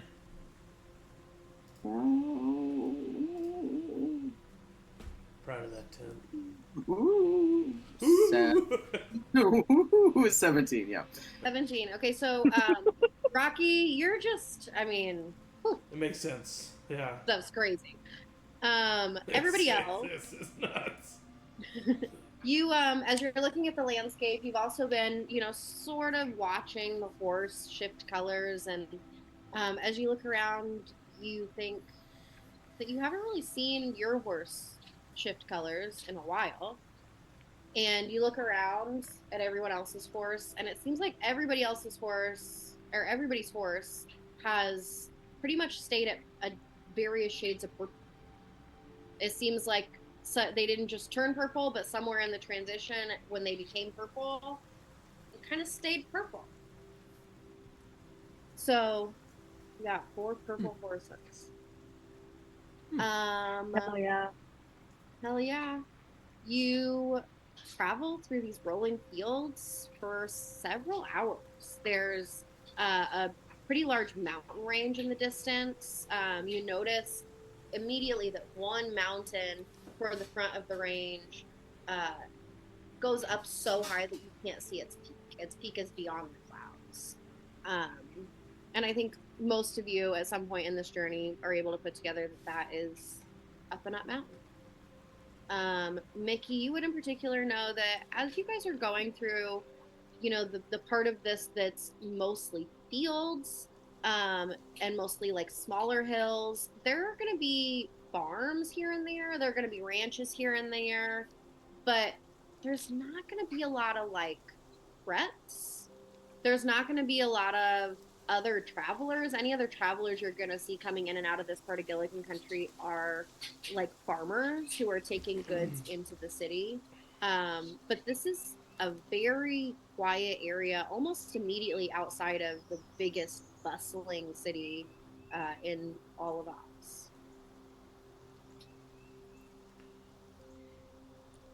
You have several hours that go with no issue.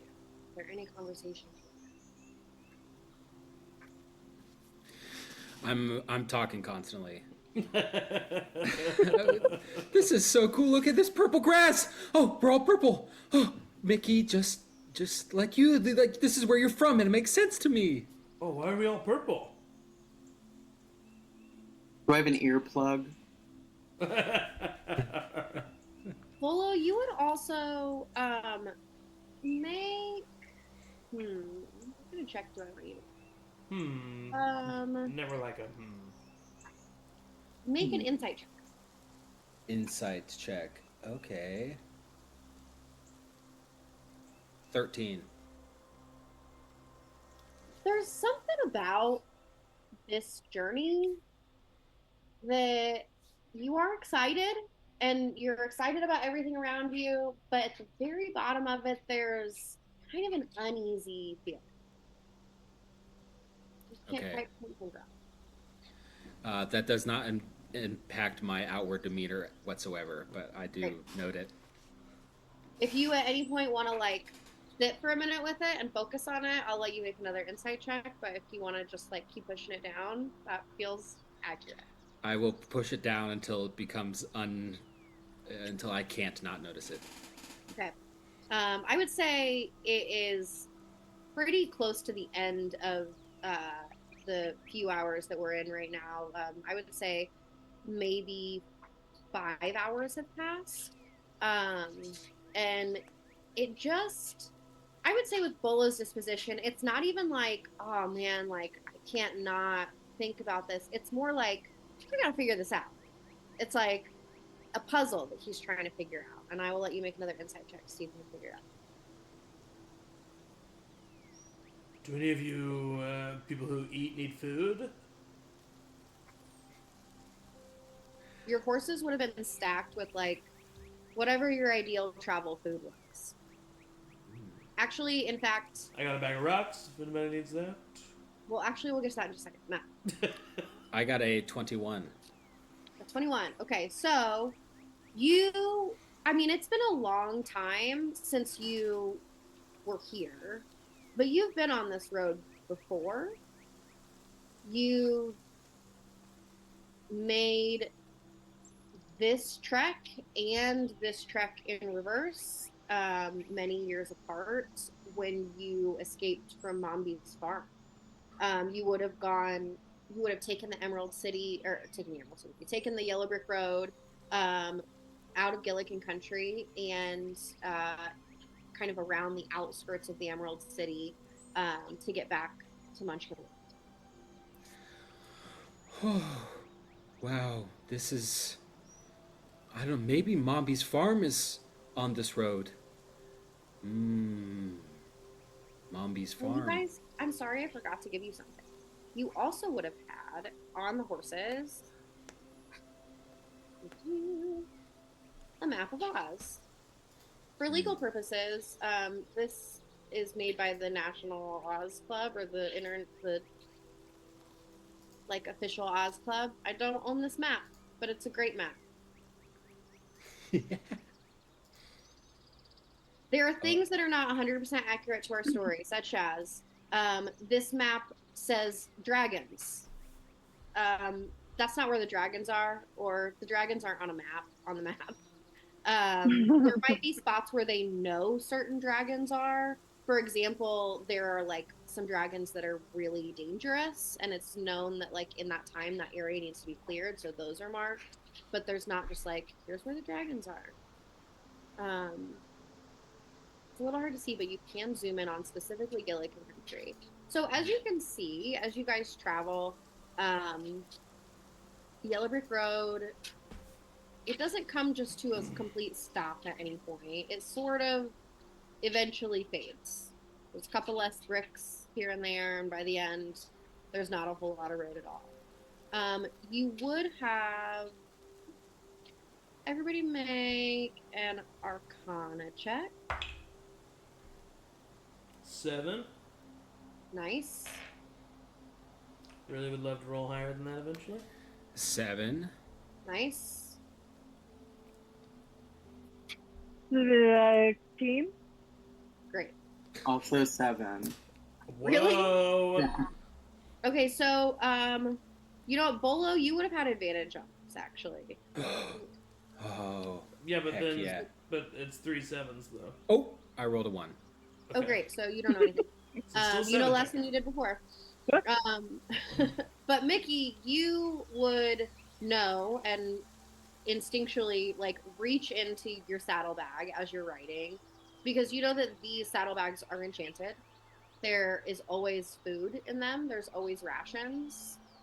There's always like rope, like camping stuff. It's a bag that is enchanted so that you can never lose the essential things that are inside, and so that you're always good for travel.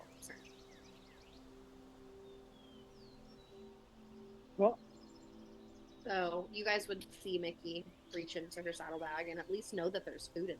You might not know all that, but you at least are like, oh, cool, food.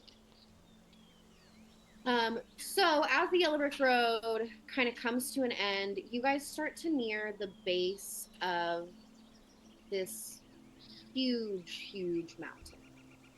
And even for those of you who were like pretty stoked on this whole journey, you start to think, how am I gonna climb this mountain? Yeah. And it gets kind of misty. It goes from like, wow, what a beautiful day, to it shouldn't be after dark, but it's like kind of dark, and the mist is slowly closing around. I have a picture, but my Roll20 is loading. And you get basically to the base of the mountain, and you're looking straight up. Mickey, you would know that even people who like can climb, like you have a climbing speed the same as your walking speed, this is not a easy climb.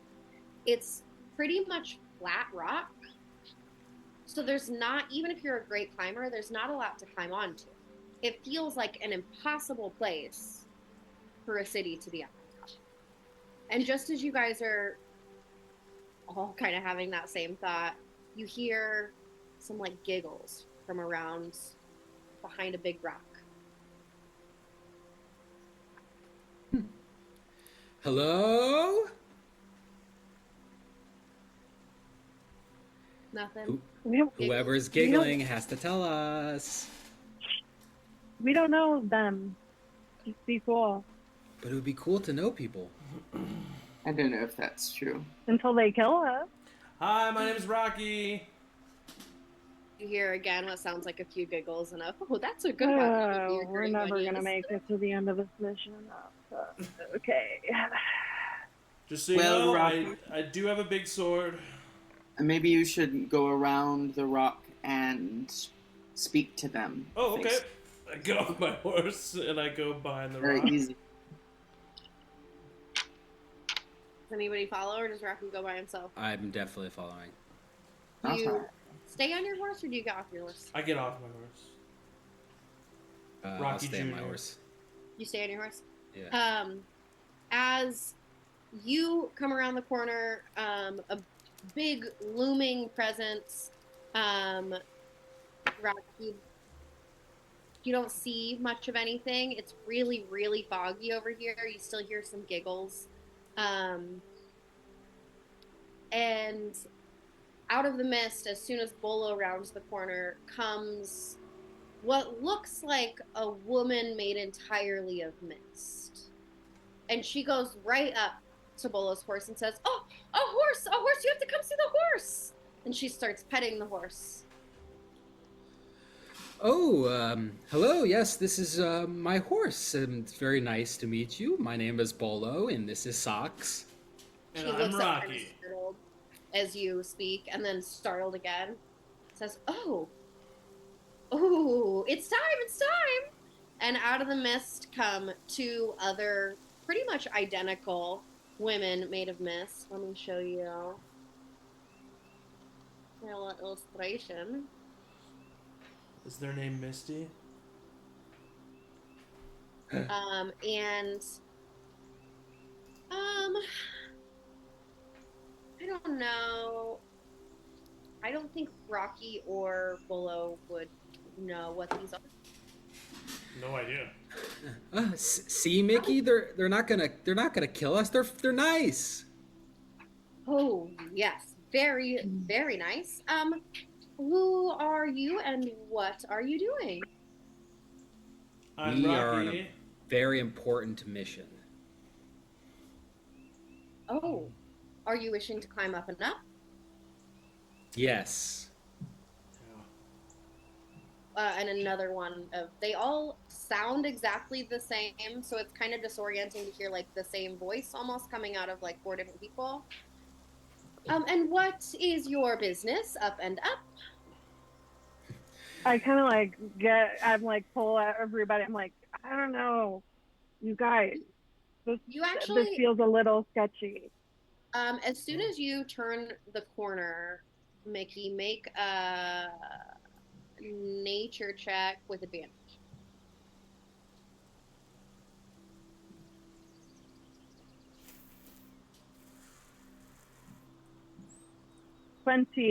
Modified. Ooh, okay. So you know that these are the Mist Maidens. They're not super common creatures in Gilligan country, but particularly anywhere where there's mist like this, where it's really foggy, it's not insane that you would encounter a Mist Maiden. They're not inherently good or bad. They're certainly not mischievous. They're not like hurting people. They're actually known for helping people, but they're known for being kind of like playful about it and not just like, "Oh, we'll come help you." Like there's always a catch if a Miss Maiden is going to offer her help to you. Okay. I'm just like, guys, be careful. I don't know if we want to. Oh. How many of you are there? There's. I look at Mickey. 5. 9. Oh. And one of them 5. keeps on rock. 4. There are 4 of them. And what is your Plus plan for Socks. getting up and up? Yeah, plus Socks.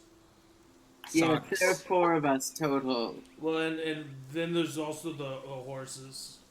Those do not count. We do not discount the horses, though the horses will not be making that climb. Oh. Well, maybe if they No. set their heart to it, they can. No. Oh. So what is your plan for getting up and up? Well, just kind of like by- grabbing the wall and pulling. We did bring those heels. I have a shovel. Do you Shovel would be want great. some help? Oh, yes. You women seem like you'd be very good at, I don't know, floating, flying. You seem light. Can you make me fly? Yeah. Can you make me fly? Oh, I'm sure we can do it. We can do it ourselves, I'm sure, you guys. No. By decree of the Emerald City, I demand that you help us up the mountain. Well, I'll tell you what. We will help you up the mountain. All you will have to do is answer a riddle from each of us. Oh no. Easy. Cool. I love riddles. Hit me. I'm not Well, good and at it. another one of them chimes in. You don't even have to get all of them right. How about? And she kind of looks around at the others and says, "How about If they get 3 right, we help them. If they get 4 right, we help them and give them something special. Ooh, so we each get a riddle? 1, 2, 3, 4, and they count to themselves. 1, 2, 3, 4. Yes, I suppose so. Oh. So any of you can answer any of them. Okay. All right, challenge accepted. Socks, listen carefully. You're a part of this too. Very well. Don't let the rat answer one. So we all agree? Yeah, I don't know any rats. I don't either. Yes, Oh, let's I do the know riddle. one rat. There's some tension in this group. No, I'm just made of This should be stone. fun. All right. And one of them says, Clara, you go first. And one Claire. of them steps forward, says, you walk into a room that contains a match, a lamp, a candle, and a fireplace. Which do you light first? Do we have to Whoever's closest? finalize our answers, or can we have to say final answer? Just guess. I think Candle. it's got to be the candle because that's the easiest to light the other ones. Wouldn't the answer be a riddle? Oh, what, did we answer correct? Did we already answer? Did we lock it in? Incorrect. Oh, Oh. can we keep guessing? I Do you thought want it me was- to repeat it? They're clearly getting like a lot of joy off of every moment that you guys spend like really puzzled. May I answer the riddle? Yes. The first thing you light is the room. Incorrect. The match? Ha! Oh, the stone one knows. He knows the match. Well done. That's one. Gotta light the Um, match to light anything else. Oh, you're so smart, Rocky. I am? Yeah. Amira, I'm also pretty smart now. Okay, next riddle. Well, All right. historically, apes did not invent fire. And one of them says, Judy, you go next. Yours is good. One of them Hi, says, Judy. I'm Rocky. what starts with a T, ends with a T, and has T in it? I would like to answer the riddle. You may just answer. That's strange that you do that. A teapot. A teapot. Too smart. Too smart. Oh. That's Amira, I'm just as smart as you are. Oh, I don't like that. Okay. I feel so blessed to be in the company of such smart people. Please, you're As too grumpy kind. as I am, I do like a riddle. Well, there's 2 more. There's 2 more of you. So, Margaret, you're up. One of them steps forward. I'm Rocky. Oh, it is very nice to meet you. What is so fragile that saying its name will break it? Silence. Ooh, 3! You've earned your way up the mountain, but one more for a prize. One more. Billy, yours is good. Go. All right. I am Rocky. Oh, it's very nice to meet you. What is really at the end of a rainbow? The ground. Incorrect. Oh, Kansas. Incorrect.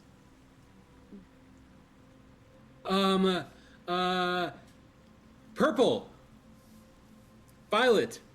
Incorrect. Aw. nothing. There's no end of the rainbow. Incorrect. The sun. Nope. A cloud. If you give up, you give up your freedom. The letter W. The stone man knows the Oh, letter W. Gotten They to all it. kind of giggle to themselves.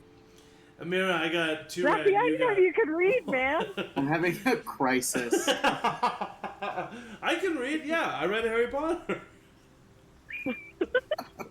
Rocky doesn't like have a social life. Like he just Yeah. like reads and does brain puzzles. Yeah, sometimes I don't just stand and stare at the top bunk. Sometimes I read, too.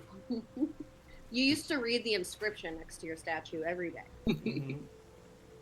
Um, so as Whoever you David answer the is. fourth one, they all sort of turn in on each other and say, "What should we get them? What should we get them?" And you hear kind of a murmur, and then one of them turns around and produces, seemingly out of thin air, a little gold bell, and hands it to you, Rocky, because you answered too. It like looks so tiny in his big hands. This will grant you one favor from the Mist Maidens if you are in need. But beware, if you ring the bell, it will turn to mist and never can be used again. Oh. Does this? Do I have to use this for the going on up and up? Oh, no. That would be a fun trick, though. We should do that sometime. Good. Well, are you ready? Do you have everything? Yes, I'm. I didn't answer one of those riddles correct myself, but it makes me even more grateful to have you all by my side. Okay, Everyone check the horses. If you need a snack, grab one now. I should grab some pebbles for the road. I eat one of those like rice cakes. And as you guys get what you need from the horses, from underneath you, a cloud of mist forms and sort of sweeps you off your feet. Oh. And you float very delicately all the way I'm discovering I don't like heights. of Up and Up Mountain. Yeah, it's beautiful, but it's also pretty unsettling. Especially as you get higher, it's mist Tickles. underneath you. There's nothing solid. There's nothing that like makes you feel like you're not gonna fall. I think I'm And the highest statue ever. with their playfulness and their mischief, every now and then will not let it fall out from under you, but shift a little bit so that it becomes not as peaceful a ride, just to kind of see you squirm. And as you get to the top of the mountain, Rocky screams every time. they drop you very delicately on your feet, and you are on a stone path that leads to tall front gates into what you can only assume is Uptown, which, by the way, is up space town. Yes. And I know that because I know how to Wonderful. read. You just approach the gates. Well, wait. Is this one of the dangerous places? Because last time I just went up to those people, and that wasn't cool, and I shouldn't have done that. So, what do we do this time? Thank you for acknowledging that, Rocky. Would I know anything about, have I been here, or? I think that this is like, if you were gonna do like a grand tour of Gilligan country, this would be like the grand finale. So I think that you probably know a lot about Uptown, but you've not necessarily been here. You would know a little bit about it. Actually, make a history check. And you're in Gilligan country, so take advantage. You're in Gilligan country. I just think it every 15. time. 16. Okay, so you would know that Uptown is the capital of Gilligan country. It does have a king and queen that reside over it. They are the king and queen of Gilligan country, although they live in Uptown specifically. The king is named Joe King, and the queen is Queen Hyacinth.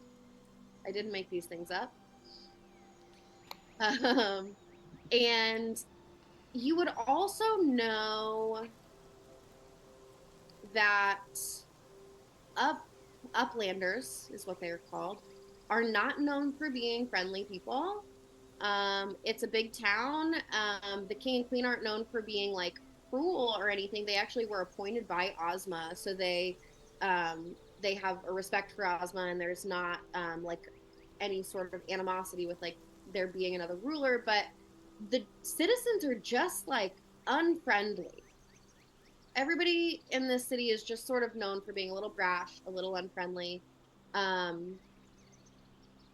You would know enough to know that Uplanders look like, you've heard people talk about like, oh yeah, like they look kind of weird, or like make jokes about like, you don't really like, you've never seen an Uplander. They pretty much stay in their city. That's about what you would know. Yeah. I think since we're helping Ozma, they might be okay with us being here. Okay, cool. Okay, well, let's maybe make some friends while we're here. Or we could knock on the door and do our job. I'm done with that too. Okay. Hey. As we walk up, I look to Amira and I say, "Hey, Amira, I know that I answered 2 riddles and you only answered 1, but don't worry. I know that you're a lot smarter than me. So I think that you should have the bell, because I think you'll know when to use it." Thank you. I don't know that I trust Amira with the bell. Are you I listening? think we should give it to Bolo. Yeah, that was kind of He like... would never do something mean. I think Bolo would be too eager to jingle the bell.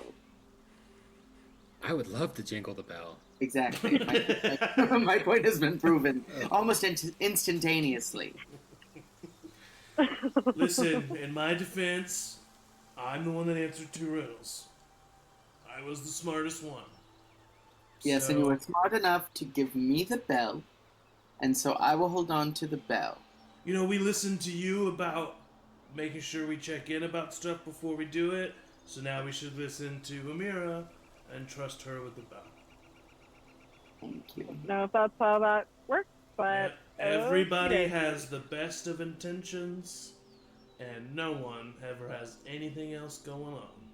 I think that that's entirely true. On that very insightful note, as you guys walk up to the take big everyone at their word. as you guys walk up to the big gates, on one side you see a long rope with a big bell on it. And you're about to ring the bell, but then you see a sign on the door that says, "Bell out of order, please knock." Oh, I try to ring it anyway. As you ring it, a guard pops his head out of a little window and says, "Can't you read the sign?" Oh, I'm so sorry. I disobeyed the sign. Please forgive me. I can read the sign. Hello, man in a window. Oh, he Slams left. the window shut, and you can hear him kind of like stomping down some stairs that are behind the door. And he comes out, and you see what is a very common Uplander. I'm going to read you all the description of an Uplander. There was no way that Midjourney was going to make me this portrait, and there's no actual illustrations of these creatures. But let's see. Ozwiki describes Uplanders as people who wear purple kilts, and their toes, nose, eyebrows, and the corners of their mouths all curl upwards. It's also, and you might know this, Mickey, well known in Upland that the only way to stay dry during a rainstorm is to turn your umbrella upside down and jump inside. Oh. Right? So, Right. a man in a purple kilt, but, you know, has like a staff, like he clearly is still a guard, comes out. He has very upward pointing toes with little pointy shoes, a smile that is in direct opposition to the like absolute grumpiness in his eyes. Almost human looking, but weird. And he says, "What business have you?" Hi, Hello. I'm Rocky. This is Rocky. I Yes. step up and I'm like, "Hey, man, we're cool." "What business have you?" By order of the Emerald City, we demand that you open this door and take us to the king. "The Emerald City." Yes. My mom's Ozma. Why didn't you say so? Yes, we've been expecting you. Yes, absolutely. Come on in. And he immediately seems a little shaken at the mention of Ozma, I look not at in like a Amira and I scared way, wink. but in like an like honored kind of way. And he pulls a lever, and the big purple gates open, into the streets of Uptown. Uptown has very narrow, long streets. It seems like this part of town in particularly is mostly residential. It's all very stone. There's long purple grass that grows in between all the houses, so that rather than alleyways like you would have in a city, you have almost a like really small, narrow field of tall grass in between each building. And the guards gesture you in and say that the city is yours. Thank you very much. Yeah, thank you. And he immediately just goes back to his job. Cool. I like those Whoa. people. They're always smiling. Did he say the city was ours? What did he mean by that? From his perch, he says, "That is not what I meant. Just do as you wish." Okay. Wow, good job, Rocky. There's a real, like, uptown, like, funk. I don't understand. I fear that I do. Okay, we should find Dither, or Ditzy. Dinker. Yes. Dinker! Dinker! Amira, It's I'm Dinker! afraid you have name blindness. Well, I try not to remember that? things that I don't care much about. How can you not care about Dinker? You've never met him. Yeah, Who's well- that lady? Is that an uptown girl? All right, I have to stop you guys while you're. I don't get it. So as you walk into the beginnings of the streets of It's Uptown, kind of quiet uptown. all right, and that's been all that we have for you guys tonight. We're trying to. You see some people walking in the streets. Everybody is grumpy. Almost everybody, I would say, 95% of the city is nearly identical to that guard. They have different, like, they're not completely identical, but everyone has these same, like, upturned features in such a drastic way that it's hard to tell the difference between people. And they all are wearing purple kilts, or all of the people who have this trait. There are occasional other creatures here. This is the capital of Gillikin country, so even though it's not a melting pot in the way that the Emerald City is, it does have some other creatures, and because it's in Gillikin country, some of these creatures are things that maybe Mickey you've heard of. Maybe you've seen some of these, but I mean, there are like animals. There's a lot of animals in Gillikin country. I would say, aside from the Uplanders, there's several like sentient animals, or all animals in Oz are sentient. So there's animals kind of walking around. None of them are like bipedal if they shouldn't be, but there are some humans, some people that maybe seem like they are transplants from the Emerald City. There's the occasional like construct, in terms of like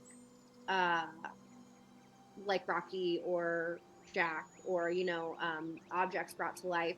Most of them in this town seem to have been animated for the purpose of service. So they are the people out sweeping the front step, or just doing the little chores around while everybody else kind of busies about with their chores.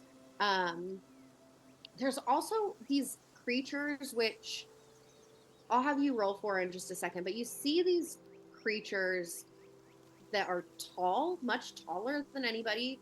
They have completely flat heads. And as you look closer, they all in their pockets have like a large jar. And Mickey, make a nature check, I think, probably. Everybody else can also make a nature check, but you need to do it at disadvantage. 19.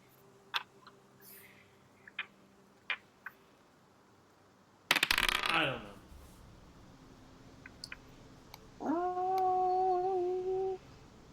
Oh, 9. 17 at disadvantage. Nice. Okay, so Bolo and Mickey would know that these are creatures that are commonly called flatheads. Makes They sense. are tall creatures with flat heads. And you would know, knowing what these creatures are, that the jars they carry in their pockets are their brains. Oh, I would know that. Yep, I think Bolo reads a lot. Yeah. Interesting. Some Interesting. random knowledge. They look these are the flatheads. They look just as grumpy as everyone else. And they also all seem to be the jars are in their pockets, but they're kind of protective of it. You would know with you got a 19, right, Miranda? What? You got a 19, right? Yeah. You would know that because these creatures have to keep their brains in a jar in their pocket, they're very commonly stolen. In their little town, that would not be funny and that would be horrible. But when they come out and are amongst other people, some people just think that it's a funny prank to steal their brains. And that is a Yikes. common issue when they leave their home. Everyone here seems really grumpy. Yeah, These man, really this is are my your home. people, Monkey. What? What'd you say, Amira? I said these really are your people, Monkey. Oh. It's Hey, can't beat them, join them. It's true, and it seems that you have. Can I go up to every single uplander? Is that what they're called? Uptowner, Uplander. that I It's see, uptown, but and they're be called like, uplanders. be like, yo, dab me up, bro. Stab me up, bro. Stab me up, bro. A couple of them give you dirty looks. Most of them just walk past you like you didn't do that.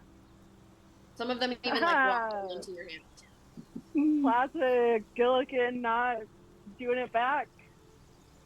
Move. Oh, you have so many friends. That's really cool. Yeah, thanks, man. Yeah. Everybody make a perception check.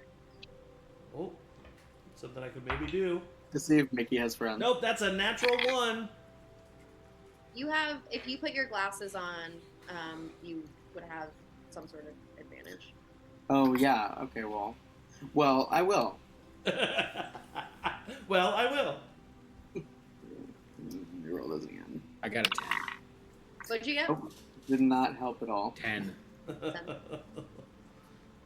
A 10 as well, yeah. Sheesh. 16. Okay. Gosh, at least one of you is paying attention, you know? Hey, wow. As you sort of meander through the streets, it's still mostly residential, but you do, a little ways up, see what looks like a signpost at kind of a crossing. What's it say? You can't read it from here, but you can certainly go up to it. We should go up to that. All in favor.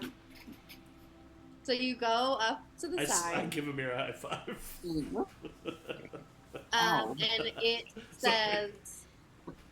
says it's kind of at a crossroads, and it says Market Square, and it's pointing in both directions.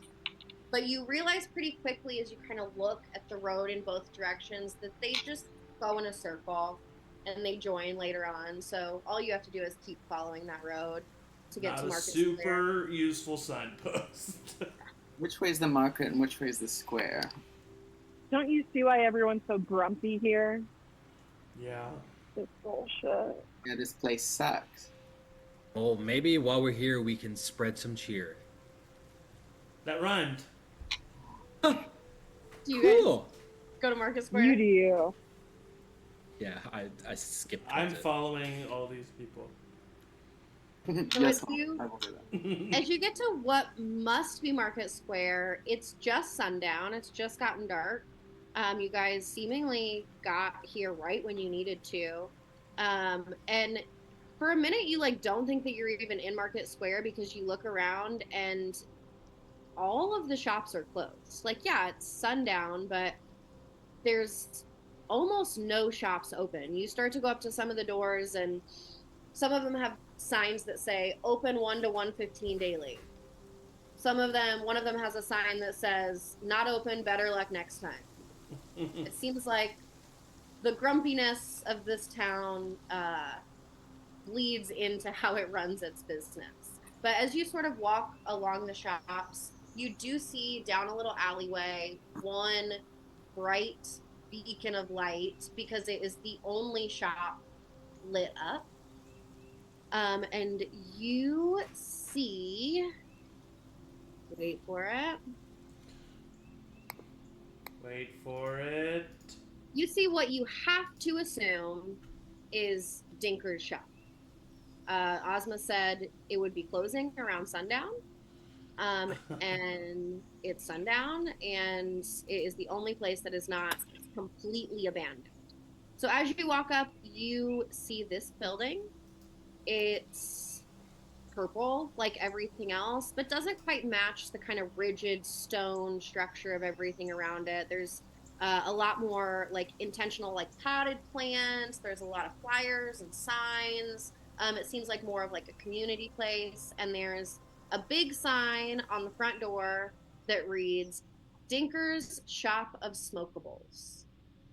Just as you kind of walk up to it, and Uplander leaves going the other direction, and you swear that it's the first happy person you've seen since you walked in here. They all have these big upturned smiles, so it's hard to tell, but like that person seemed like they actually weren't, pissed at me.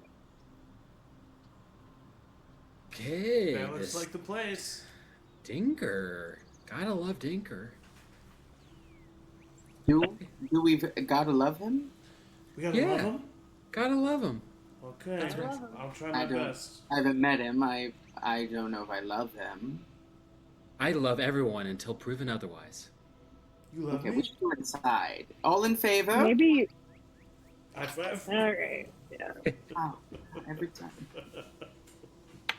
You walk in the shop. I walk in. Hello, I'm Rocky. As you walk in, you see a shop with walls lined, like shelves on shelves on shelves, just wall to wall, with all assortments of different size and shaped jars. Each jar seems to have in it some sort of herb, some sort of flower. And there's another whole section of the wall that's just like pipes. Some of them are crazy. Some of them look like a normal pipe. Some of them look like they're made of jewels and metals you've never seen. Some of them look like maybe they shouldn't even function because they've got shapes and loop-de-loops and all kinds of stuff. And you walk up to the counter, and there's nobody immediately behind the counter, but there is a curtain behind the counter that seems to go to a back room. And Rocky, you yell as you walk in. Hello, my name's Rocky. You hear kind of a clattering of stuff in the back as though somebody sort of jumped and knocked some stuff over. And around the curtain, you see a head peek out, and he says, "Oh, sorry, dudes. I was just packing up for the night, pay no attention to the mess behind the curtain." And he comes out. "I'm Dinker. What can I do you for?" Hello, Dinker. Dinker.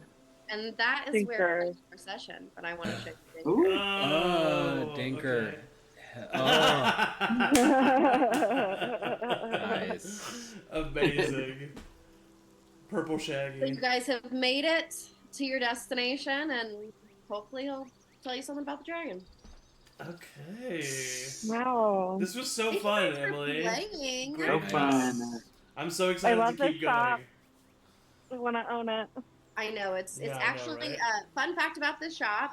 I have spent hours and hours on the Oz wiki, and Dinker's Shop of Smokables was a thing that is listed as being in Gilligan Country, but there's no like link to it. I did an internet deep dive to figure out that it is supposedly mentioned in the 41st Oz book, which was written in like the 60s by a different person.